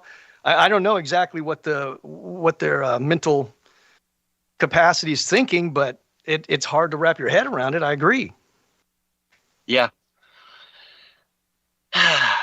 They just think, and they prove time and time again that the people that vote for them are just not paying attention at all. There's no way you can pay attention and vote for these people. You might not like Donald Trump. I get it. But look at the opposite side of the aisle, man. They're lunatics. How does Schumer get reelected? How does Nancy Pelosi get reelected? How does Lindsey Graham get reelected? Yeah. Tell me about it. I mean, they're just embedded in their districts. They have been there forever. People recognize the name and they say, oh yeah, and when you've got a congressman that has been there forever, they're on top of all the committees. They've got the power. And so if you put in somebody who's new, who doesn't have that power, your seat does, take some damage because they're not going to be able to allocate the same types of dollars back to your district that the veteran could have. Because they don't sit at the top of the Ways and Means Committee. They're going to be down at the bottom fighting from, to get anything, scraps. So, people, they vote for what's comfortable, right? How many times has a dead person won an election? I think it's happened a few times. Yeah, where they die, but everyone's like, oh, well, whatever. I'll just vote for, or what was that Eddie Murphy movie where he the distinguished gentleman, I think it is. He's just had the name Jay Johnson. Vote for Jay Johnson. I'm your guy. When, you know, he won in a landslide. You must vote for Jay Johnson. I'm the guy. Right. It's frustrating, man. I think people are waking up. They got to be waking up, man. That's the only good thing. The very fact that they're showing their hand and not trying to deceive the people, which I think would be a much better strategy if I was the Democrat leadership. I would try to deceive the public, and get the power back and then go corrupt. But no, they're just saying we're corrupt. We love it. And you'll learn to love it because we're tyrants and authoritarians. Deal with it. Yeah. Welcome your overlords. Welcome them into the party because we are coming for you. We are socialist Democrats. That's right. Socialist Democrats. That's right. Socialism coming to you, and you get to vote it in. That's where the Democrat part comes in. You vote them in once, and you get them forever. That's right. Well, hey, all the globalists that are all democratic liberals or whatever you want to call them, they say in the future we won't need to vote because AI will decide. Well, who's programming the AIs? Obviously, it's liberals because everything that's coming out of AI is very liberal based, dude. It's all liberal based establishment talking points. And on that note, folks, we've got to go to break. This is the Censorship Sucks Roundtable radio show. We'll be right back after this. All right, we're on radio break.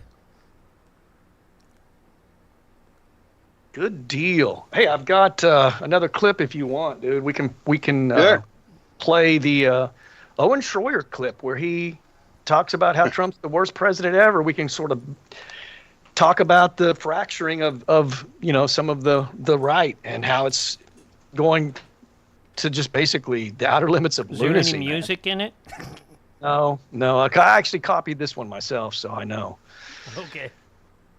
Yeah, I just pulled that last clip together right before the show. That's so because I just learned about it, and then I downloaded a different one, thinking that it wouldn't have that music in there, but I didn't get a chance to check it. So that's why. Otherwise, I mean, if I had a little bit of time, or if we'd done it maybe in the second hour, I played an unverified clip. Wow. And you just admitted to that. Oh, yeah. Man, dude. Oh, no. I'd say it was unverified. It was one of the top clips.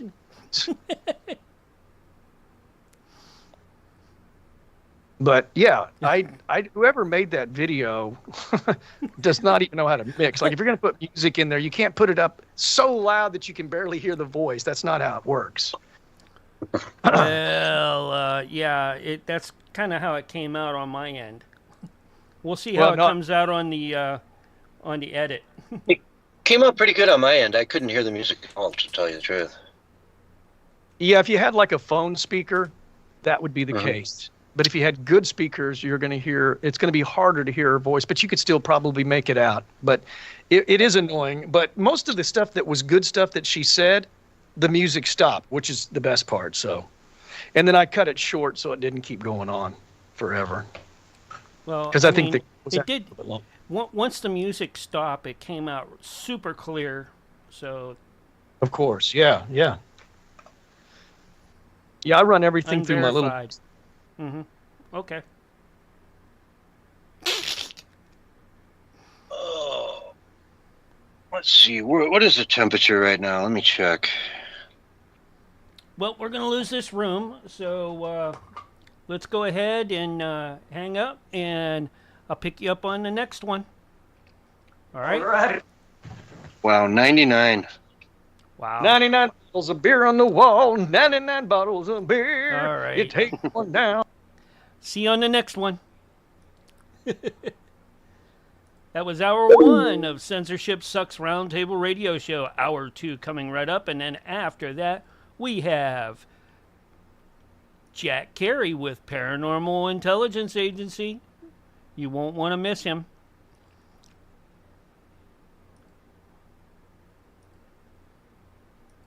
Let's get these guys up and rolling.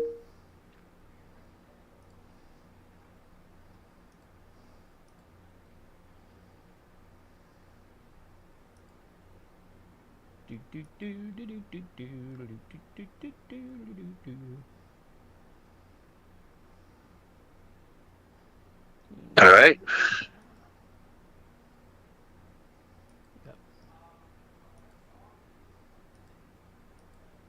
There we go. Yep. But you know, it says it feels like 93,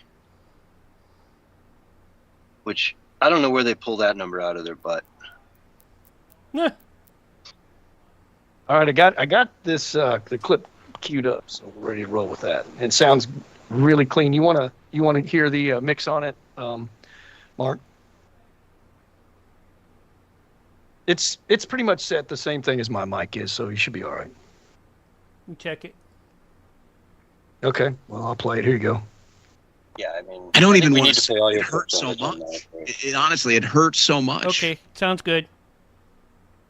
My job is political play-by-play. It's clear. Got it. I just reset it, so it's good to go, man. And it's like a minute long, so we're good.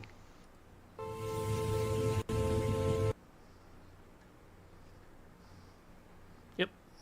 I'm going to get that clip ready for next show with Rex Jones talking about Nick Fuentes taking over InfoWars, because that is crazy, dude. That is absolutely insane. I can't even imagine. Now, again, that's Alex's son saying that. It's not Alex saying that. But, I mean, you know, they do. Yeah, he would know. No. If you have dinner with the guy every night, you'd know a thing or two about him. It's just shocking to me. I just, I don't know, man. But Maybe, Rex is maybe that's kind the of point. I don't know. Rex is a lot like Owen Schroyer. He's black-pilled, man. Almost all the younger people that really don't have any life experience, almost all of them that are influencers that once were MAGA supporters, they're now black-pilled and they think Trump has totally betrayed us, man. It's very bizarre.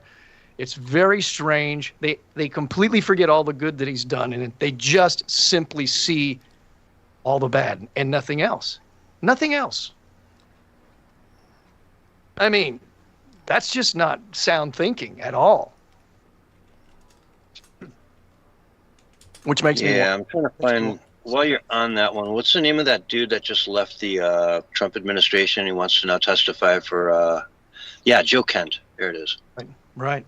Well, and then there's the other side of that where some people on the right are saying anybody that questions the war are neo-Nazis, like Dershowitz is saying that. No, I want people to speak their opinion even if I disagree with them. I don't want you to go and start doing what the left does and start silencing people. I don't like right-wing tyranny any more or less than I dislike left-wing tyranny.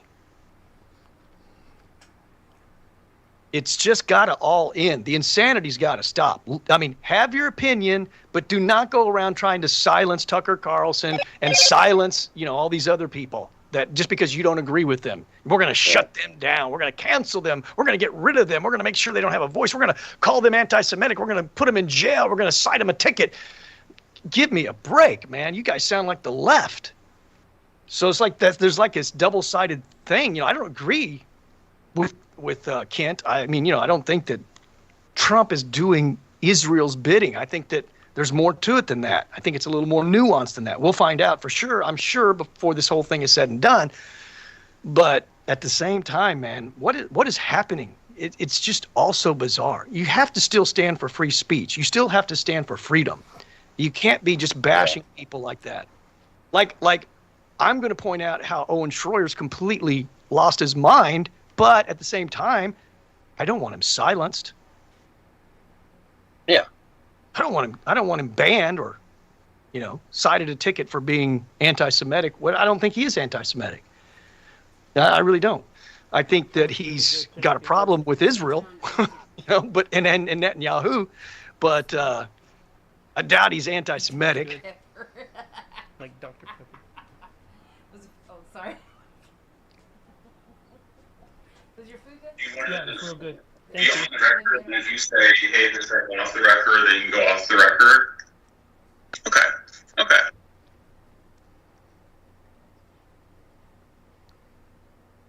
Yeah, it does seem like there's like a little bit of cracking happening right now. I feel like it seems like we're on rocky ground at the moment, a little bit. Just giving my opinion. I hope that it like kind of gets worked out, but so far everything kind of has panned out right in the end. Yeah. I'm saying, so I'm optimistic of that, but it does feel like we're on shaky ground at the moment.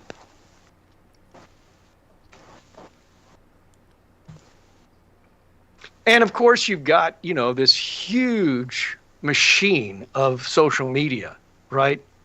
The internet, where everyone has a voice now. Everybody can have a voice. You've got thousands and thousands of opinions, where you used to have 3 or 4 opinions coming out of, the 3 networks back in the day. And so that can kind of cause some crazy chaos. Which is, I guess, why we don't like people like Candace doing the stunts that they do, but that's been around forever. I mean, she's basically like National Enquirer. That's when I think of Candace, I think of not even the National Enquirer, more like the Sun. Remember the Sun? Every front page was the president has met with the first gray alien. That's Right, kind of how I see seconds, guys. Now remember, Mark, countdown start at 5. Yeah, about that.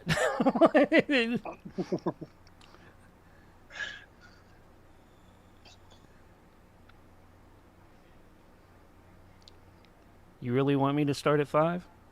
4, 3, 2, 1, and you're live and on the radio side right now. Hello, everyone, and welcome back to the Censorship Sucks Roundtable Radio Show, Hour 2, Wednesday night, March 25th, 2026. And we've got all kinds of good stuff to get in with you tonight, so let's just roll with it. Bullhorn Barry, you have some breaking news for us that could potentially dictate the future of InfoWars and therefore the world. Yeah, I don't have that clip. It's a different clip. I have the well, Owen. We can build into it though. I mean, we have news that's leading up to that. Is what what I'm saying here. So yeah, I know you have one clip of Owen. So let's go ahead and dive into that one, and then we'll talk about how that leads into potentially the future of news in America. Sure. They so much. It honestly, it hurts so much. But my job is political play-by-play. I think this is the most corrupt president we've ever seen. I think this is the most corrupt administration and the most corrupt president we've ever seen. And I can't believe it. It hurts me so much. And I wonder how much of it too, it's like, was it always going to be this way? Or after he saw how corrupt Biden was, he just said, oh, well, if Biden's that corrupt, screw it. I'll just be that corrupt. If I can't drain the swamp, then I'll just become the swamp king. It is so bad, man. It's just, it's.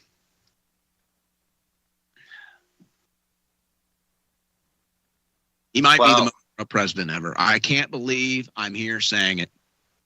But I just call the plays on the field. That's what it is. But hey, don't worry, guys. So there you go. Owen Schroyers, formerly of InfoWars, who's, been pro-MAGA, was at the January 6th event supporting Trump with InfoWars and spent some time in jail because of the lawfare of the Biden regime. Now he's totally turned on Trump, as so many on the right have. And it's just very bizarre. Trump, the worst president ever, please. I think what happened to him is he was stuck in an airport on a layover, and he was forced to watch an episode of The View. And by the end of it, they had him believing. I know they put him in a room and they captured him for like a month straight, and they put like goggles on him to where he had to watch The View 24/7 for like a month straight. And then he got brainwashed and he's never come back to reality. A lot of people are going down this road. I don't know what does he think Donald Trump has done that's so corrupt? The worst administration in history. Like, what is he talking about? Do you even know what he's referring to? Well, they have this stance, America first, and that means no wars. And I think that's where it originates from. But to say let's just say that maybe Trump is wrong, and we'll just pretend that he has betrayed his base in that regard. Well, what about all the good that he's done? You can't just ignore that. can't pretend like he's not doing some good. I mean, can you imagine what it would be like if Kamala was the president, where we would be?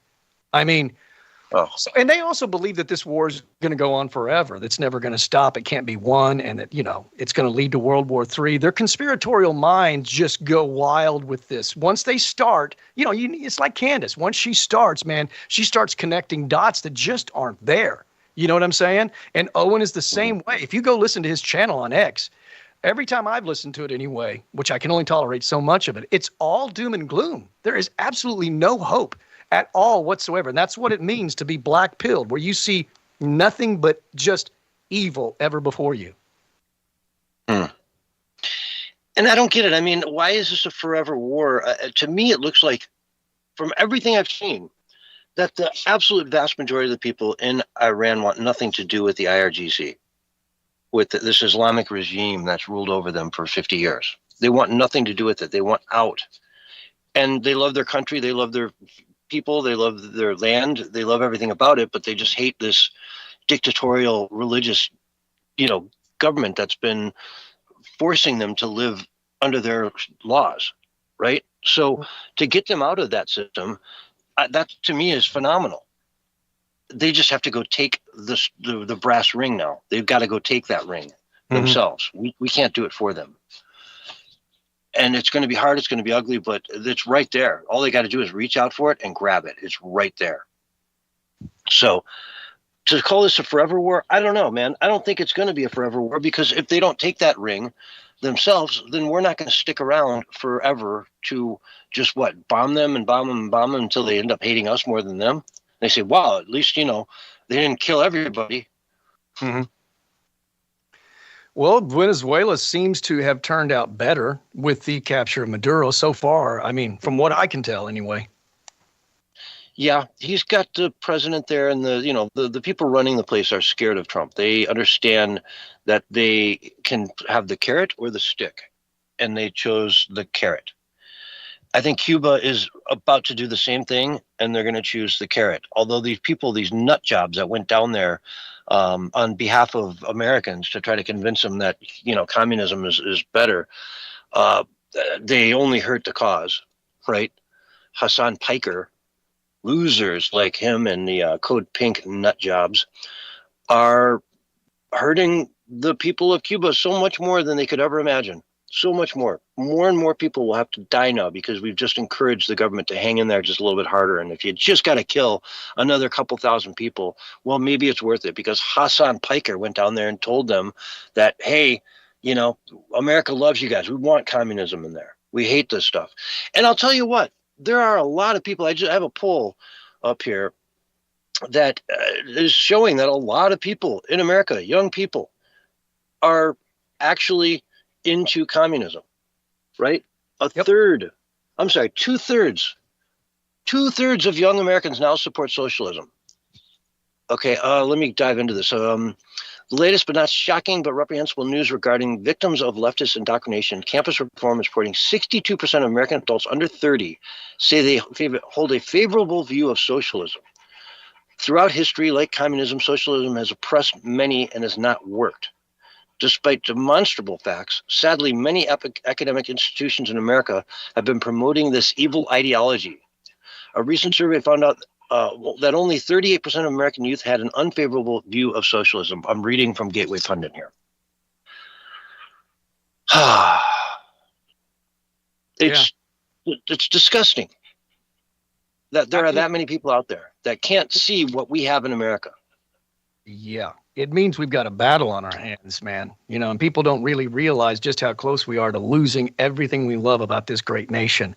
There's some people, we just call them the normies, that are just living their life in oblivion. They have no clue as to how close we are to losing everything sacred, everything beautiful, everything amazing about America, man. Like you said earlier, and I've said as well many times, we are at a crossroads, man, and we are either stepping into the Great Awakening or it's going to be the Great Reset.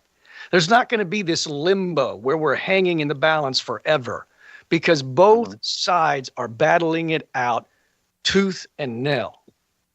Yeah. Well, and think about it like this way, too. If we keep America the way it is, then it looks like no different than yesterday. You know what I mean? It's just what we do every day. We keep going on and pushing on. But if they win, it's a monumentous, giant cliff that we fall off immediately. Oh, yeah. There's no going back from it. It's a one-off boom. Guess what? We just got rid of the Constitution by 51% majority in the Congress and the House, and President Kamala Harris is going to sign it into act. So boom. Instead of going through what our Constitution dictates, which is, an assembly of the states, they're just going to say, hey, we voted on it at 50+1 in the House and the Senate, and it passed. And so, now we're going to sign it into law. And guess what? We're now a socialist country. Here's your new Constitution. Here's your new everything. Folks, you're going to love it. Here's your new checks for your stipends, for your basic income and all that crap. And what? Nobody has to work again because tax rates are going to be 80-90% on you if you do. So what's the point of even working? Let's just fall into chaos. Let's let our country just fall into decay and chaos, because why not? Socialism is great. It's worked everywhere. It's been tried. It just hasn't been done right. No one ever did it right. We're going to do it right. Right? Right. I've heard that before. Mm-hmm. So with Owen Schroyer and his black pill, you were mentioning that someone had a conversation with Alex Jones' son, and I'll let you, do the spoiler here. He said who might be in line to take over the InfoWars empire. Yeah. Well, let me kind of preface it by saying this, because I kind of wanted to play the clip so that I make sure I get all the details right, because I listened to this a couple of weeks ago, so my mind might not be completely fresh. So I may not be giving it correctly, but I'm giving it to you the best that I remember it. So let's just keep that in mind before I give it. And we'll play the clip next week if you want. But essentially, Rex Jones was doing an apologetics post on X about his father, Alex, which was nice. And I enjoyed it. I was listening to it. And he was talking about, how great Alex is, and they differ in their opinions, but he has great respect for his father. His father's been right about so many different things, and he's close to his father, and his father rescued him, when there was this whole debacle between him and his first wife. And so he's giving like a lot of like personal background and stuff. But then he goes on, somebody comments, because it was a live stream, and says, well, you'll never be Alex. You'll never be able to take his place. You'll never be able to fill his shoes. And he was like, you're right. I won't be able to do that. And he goes, we've discussed this, and that's probably not going to happen. And we already know probably who the successor is going to be at InfoWars. And of course, at one time I thought maybe it would be Owen Schroyer when he was like in sound mind before he went black-pilled. Or Anthony Gucciardi, or any number of people that have sat in that second seat. Any number of people, right? Or maybe some of the people that he's brought on as a guest, even, that have been a regular guest. But this shocked me to the core, because Rex said this was a great idea. And he says that it's most likely going to be Nick Fuentes. And I could not believe that, dude. That is insane. Nick Fuentes? The jock? Leading InfoWars? I don't think so, man. I sure hope not.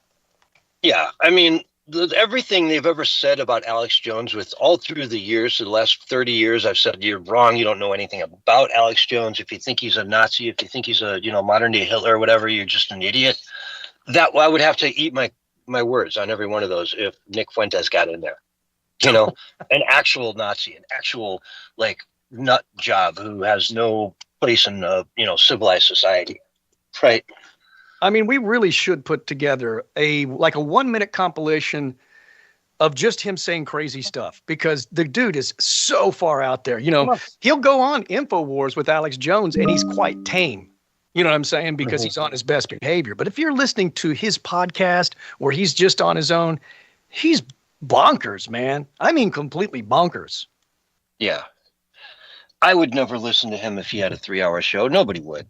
He's got his little goipers, his little neo-Nazi goipers who, hate Israel and, blame anything on the Jews, because it's just easy to blame the Jews because, they did everything. They control everything. So let's blame the Jews. The Jews did it. Jews. It's easy to blame, if your life sucks, it's easy to just point at one group of people and say they did it. It's their fault. But it's not how the world works, man. It's just not how the world works.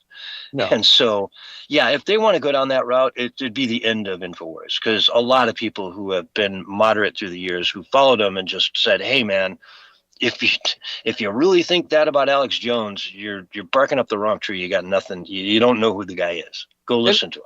You know? And let's keep in mind it's Rex Jones, Alex's son, who said that, not Alex. I don't know that Alex actually wants to have Nick Fuentes as the head of InfoWars, or it wouldn't even be if InfoWars gets closed, because Alex says InfoWars is getting closed any moment now again, because they're letting him know that that's what's going to happen. But he'll have the Alex Jones network. So if they close InfoWars, then the successor, whenever Alex decides to step down, would be on the Alex Jones network, which would still be the same thing as InfoWars. It'd just be a different name, and it won't be owned by Alex. He'll just be the head of it, or whoever takes it over will be the head of it. Yeah, and I don't know. I don't see it being that guy. I hope not. We've also got Joe Kent, who's kind of going down the same road. Man. Okay, so he was the former head of the director of the National Counterterrorism Center, Joe Kent. He just stepped down because of the war in Iran. And he was willing now. He wants to go to Tyler Robinson, the dude who killed Charlie Kirk. He's willing to testify on his behalf in his trial. And he's suggesting that there's some foreign involvement in Kirk's assassination, which is just going down the Candace Owens rabbit hole. Right. The guy I'm so glad he's out of office right now. I'm just so glad.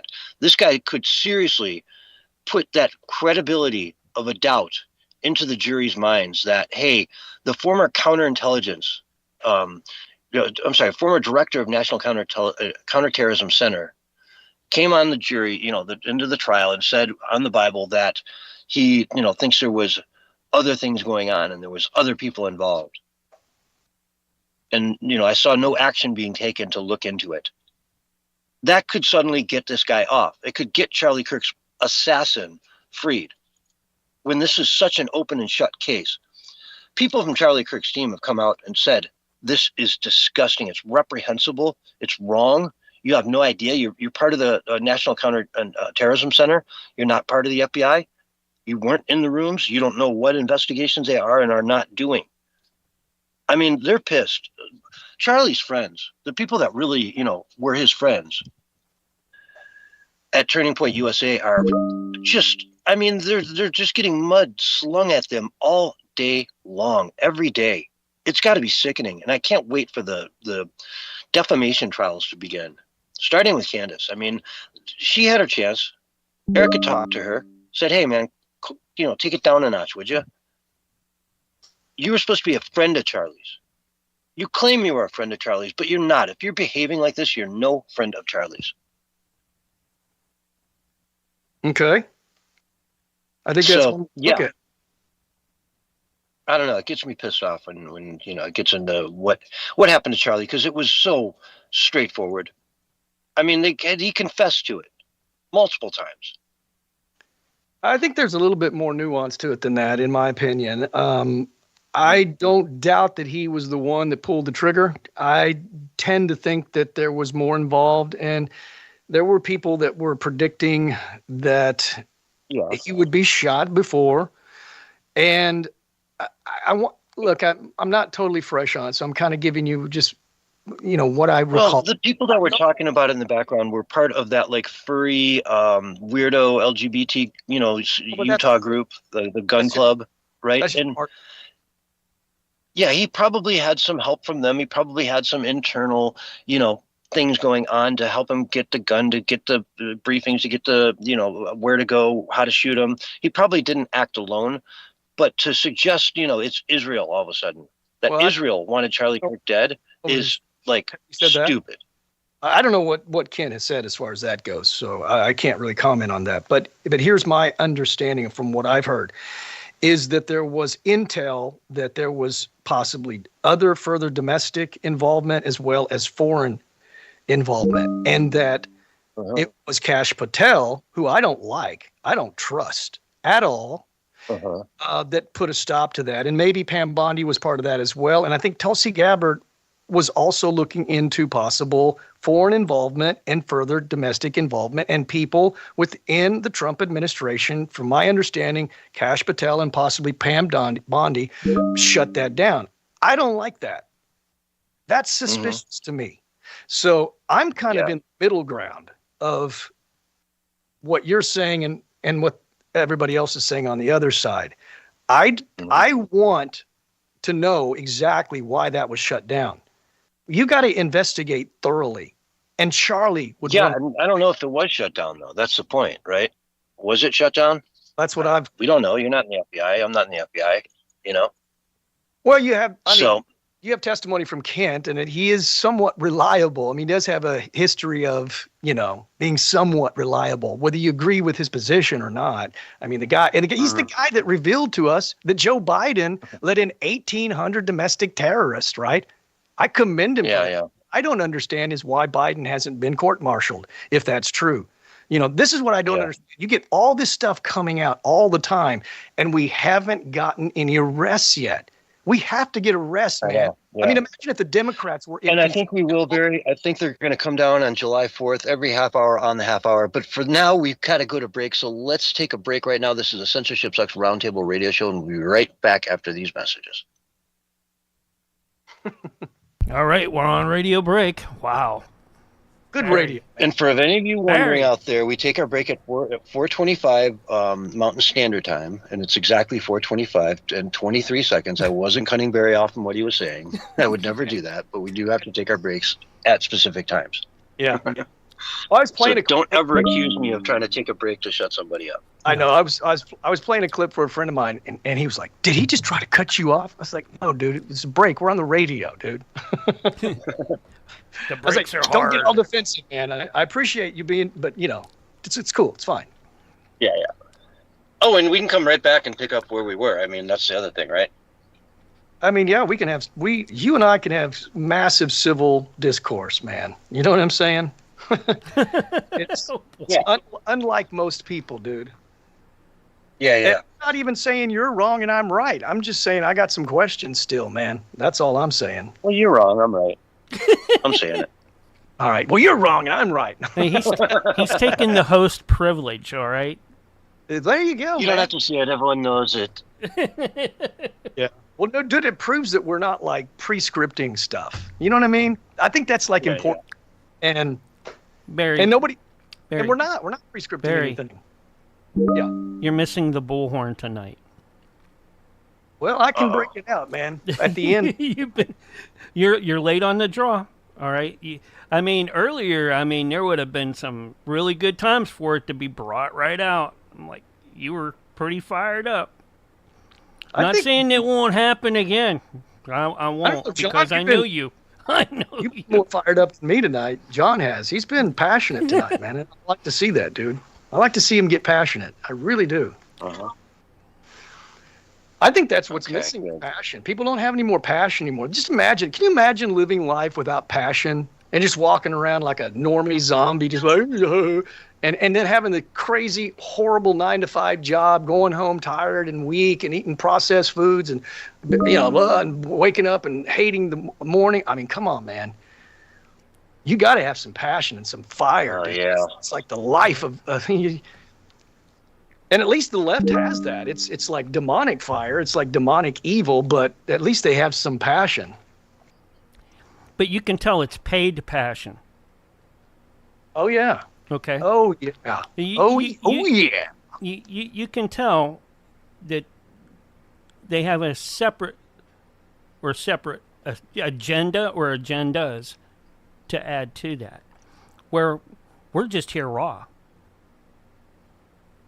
Well, if the doom and gloomers are correct, we're totally screwed, man, because there's no more good in the world if that's the case. Yeah. If Trump is the worst president ever, we're in trouble because there's. Well, I don't know. Maybe the UFO documents will come out and Avilo is right, and they'll find someone to pick us the good people up and take us someplace nice. But anyways. But I don't go for the no love probe things. But. Mm-hmm. Yeah. Yep.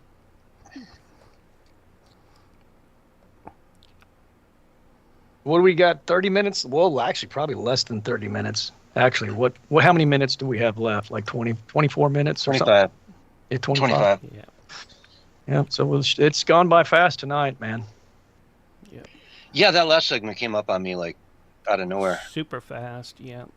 Kind of like the first segment did with me. I'm like, I spilled something, and I'm like, oh no. I was trying to clean it up, and I'm like, oh no, break. Well, we're under 30 seconds, and we should be back up and running here real soon. And I will use a 5. 10-4, good buddy. It's time to break out the bullhorn. And here it comes. 5, 4, 3, 2, 1. And you're back live for the last segment right now. Hello, everyone, and welcome back to Hour 2 of the Censorship Sucks Roundtable Radio Show. So we talked about this a little bit earlier in the show, but let's talk about it again in a little more detail here, because I just got a new clip here on my hot little hands. So Trump put out a 15-point offer for a ceasefire for Iran. Ceasefire. And it took them all of, from 10:43 to 11:06 a.m. Boom. They rejected it. And then they put together a list of demands that they want, which are just ridiculous. You know, they're acting like, and they're telling the people that they've kicked our butt, that we are losing. They have taken nothing, no losses. We, America, has lost everything. We have no more army. We have no more navy, no air force. They've taken it all out, and they're winning. And so, I don't know. They're delusional. Carolyn Levitt put out a statement right here, hot little hands, fresh off the press. If Iran fails to accept the reality of the current moment, if they fail to understand that they have been defeated militarily and will continue to be, President Trump will ensure they are hit harder than they have ever been hit before. President Trump does not bluff, and he is prepared to unleash hell. Iran should not miscalculate again. Their last miscalculation cost them their senior leadership, their Navy, their Air Force, and their air defense system. Any violence beyond this point will be because the Iranian regime refused to understand they have already been defeated and refused to come to a deal. Wow. Not beating around the bush there, huh? I would say not. She's hitting not. And straight up. You've already lost, everything. And you want to go for more? Well, Trump doesn't want to hit the power that they have because that could be just really detrimental. So he's been warning them, and, they would be stupid to just keep ignoring, a possible deal. And it seems like they are. They're just stubborn here in this. And, good luck to you. That's not going to work. It's not going to work out well for you. In fact, it's going to backfire spectacularly if you keep trying to go down this route. And, if I see him acting on that, I'm not going to be surprised. I'm not going to be upset. I'm going to say they asked for it. They had it coming. He gave him an out. He got so many outs here. Just give the country back to its people. That's all we ask. That's all we're looking for here, is that the people of Iran get to rule themselves in a democratic society. Mm-hmm. It's not rocket science. It's not hard. It sucks for you if you're a mullah and you make $100 billion a year doing nothing. Sure. Sure. Yeah. Boy, you're going to lose your private 747 and your home in Switzerland and all the other things that you get as a mullah. They get lots of moolah. The moolah does. Exactly. I heard that Russia was actually supplying weaponry to Iran. So maybe they're emboldened by that a little bit or something. They think they've got a strong ally. I don't know if that's true. I saw that in a headline.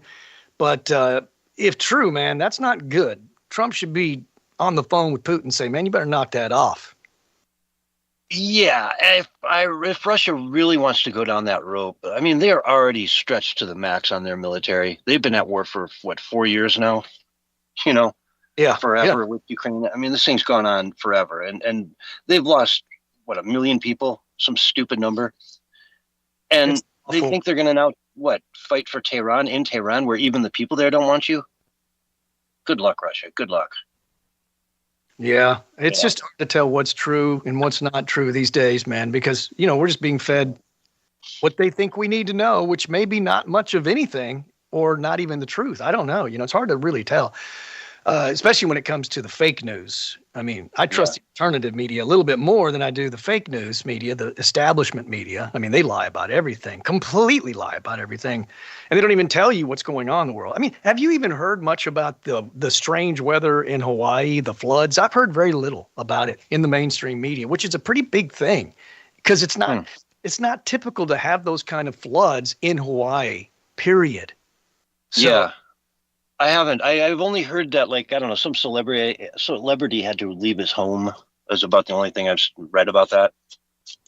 Yeah. Maumoa or some dude. Houses are collapsing into the water because of the water causing, the buildings, the houses that are, on higher ground, they're falling into the water, man. It's just awful, dude. It's really bad, and I just heard nothing about it. And Hawaii is a very interesting place because it's got one of the rainiest places on the planet and one of the driest places, not in the planet, but a very, and parts of Maui are very, very dry.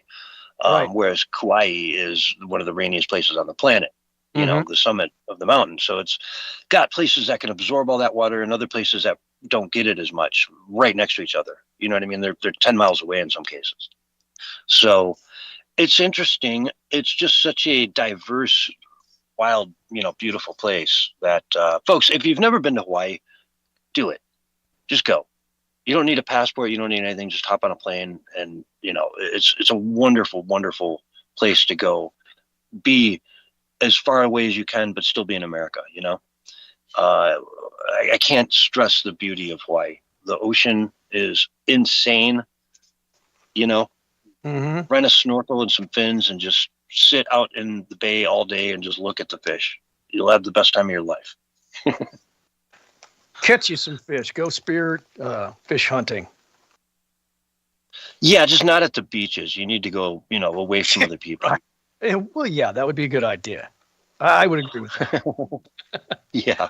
I think I got a walrus. Well, it may not be reaching the headlines just because there's so many crazy crises happening all the time now. People are under crisis fatigue and maybe they feel like people don't need to know about it. But we do need to know about it because, generally speaking, I guess you can rely on FEMA to some degree or what have you. But, it's the people that usually give the donations that help out. And so I haven't really, but I don't listen to much of the mainstream media. So maybe I'm just, maybe they are reporting on it a lot, and I don't know because I don't listen to it much. Yeah, it's a wild, wild world. As I don't even know who said that, but yeah, it's a wild world. But Cat Stevens. Okay. But anyway, let's get to this article here in the Right Scoop. Despicable video: Muslim terrorist supporters in Philadelphia rally for U.S. military to come back in body bags.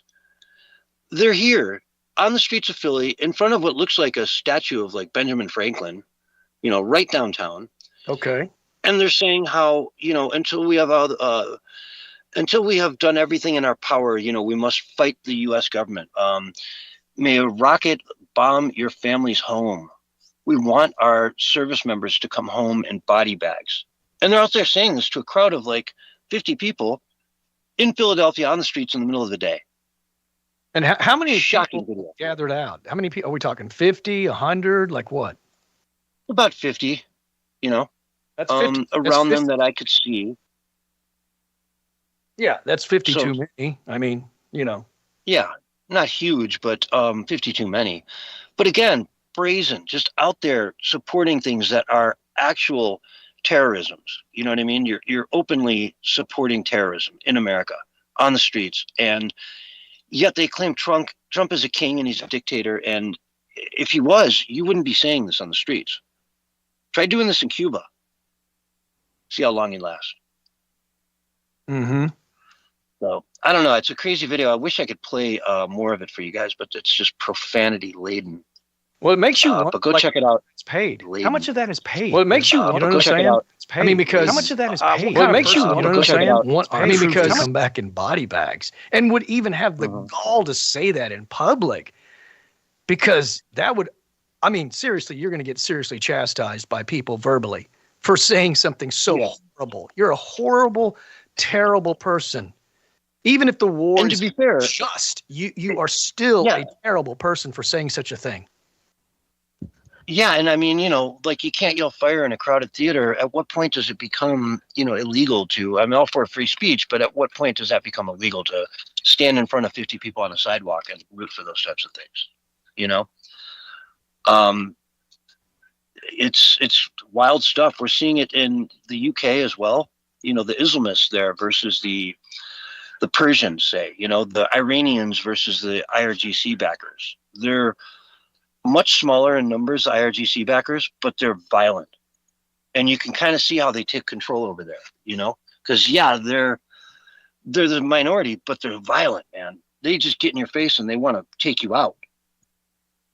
You know, there's a hatred in their eyes that you just don't see from the average human.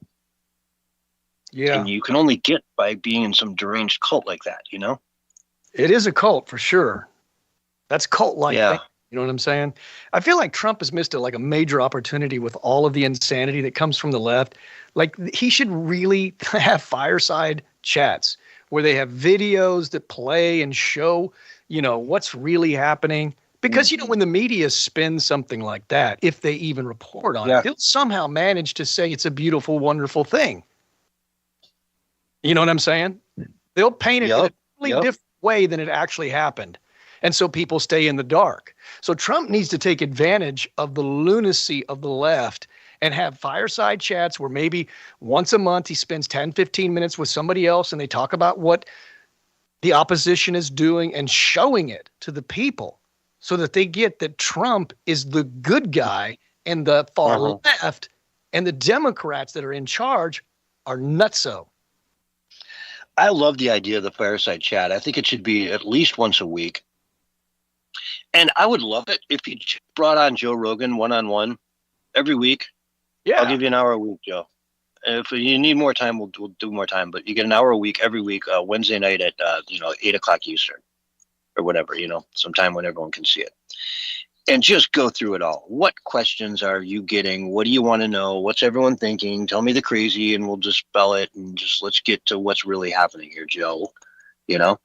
Because people would respond to that. They would understand Joe Rogan and they would treat it like, okay, this is somebody I trust going in there and getting the scoop directly from Donald Trump as it is.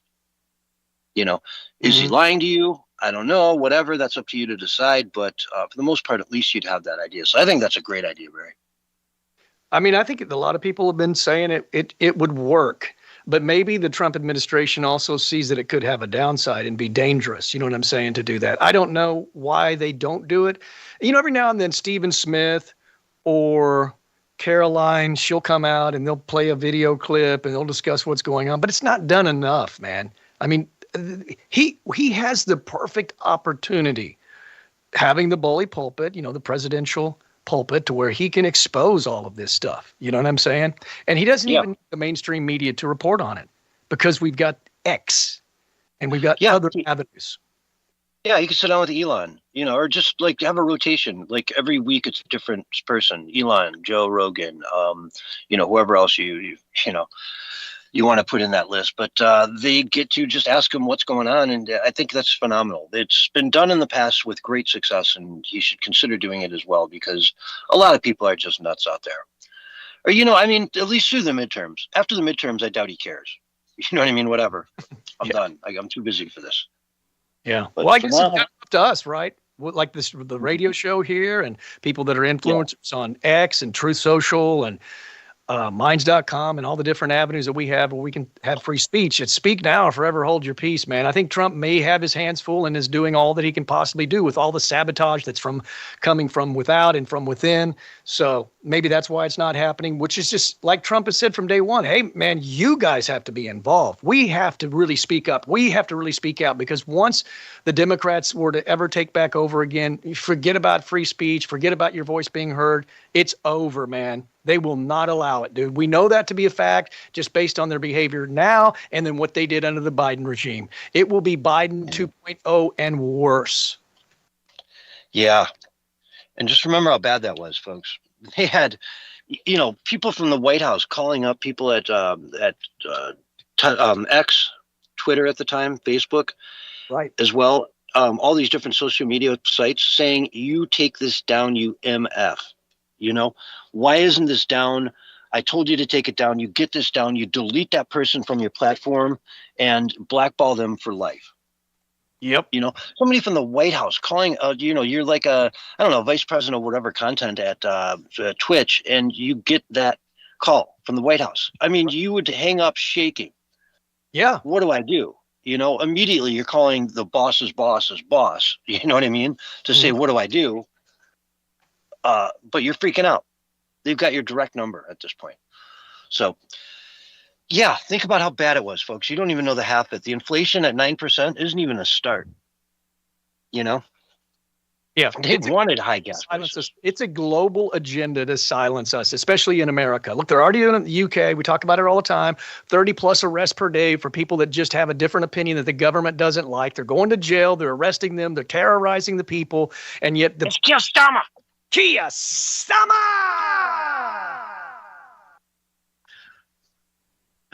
Yeah, the UK's off the hilt, man. They're broken. They're broken. And even Tommy Robinson now is saying, man, it's too late. We could have done something 10 years ago, but it's too late. We passed the point of no return.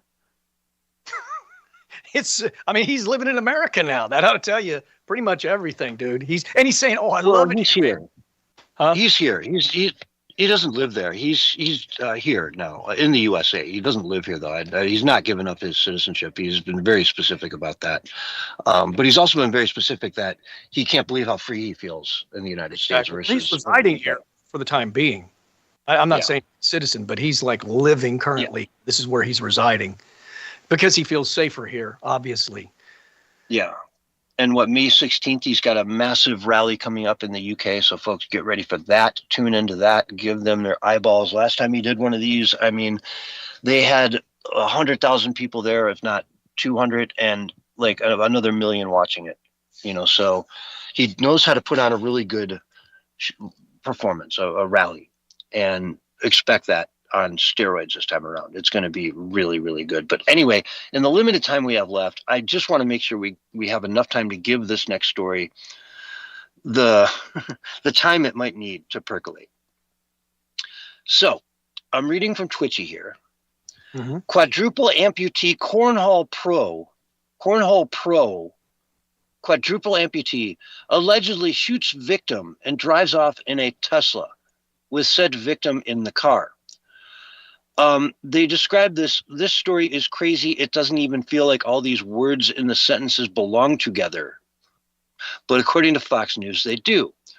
Quadruple amputee professional cornhole player accused of murdering someone before driving off in his Tesla. Dayton Weber, 27, no arms, no legs, and was featured on ESPN, is accused of shooting a 27-year-old during an argument. And police say Weber put him in the back of his Tesla and drove off.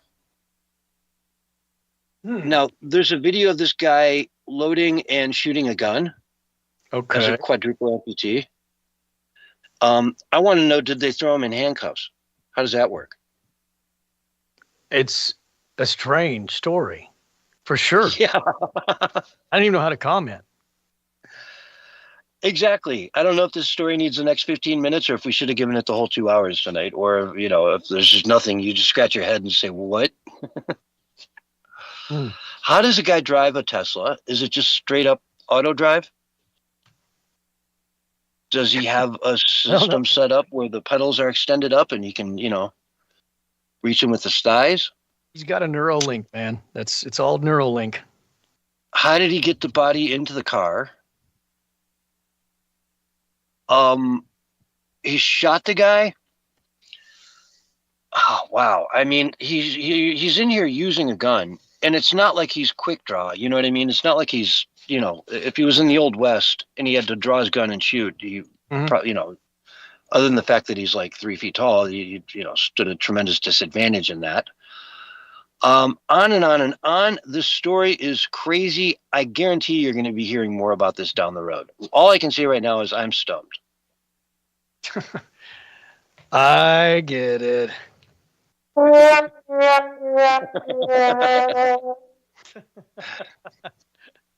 Is this a joke, man? Did this actually happen, or is this a censorship sucks made up story? I swear to God, folks, this is all over the news. It's not made up. It is real. It's all over the news. It's Israel. It happened in Israel. What? What? No, it didn't. Oh, it's real. I thought you said Israel. Never mind. No, it is real. It's real. Okay. I thought maybe you turned it didn't happen in Israel. I thought maybe you'd gone all Owen Schroyer on me. No. It's Willie's going to talk about it on Sunday night. I bet. I can only imagine. I'll have to tune in for that. That sounds, I don't know, mentally challenging, maybe.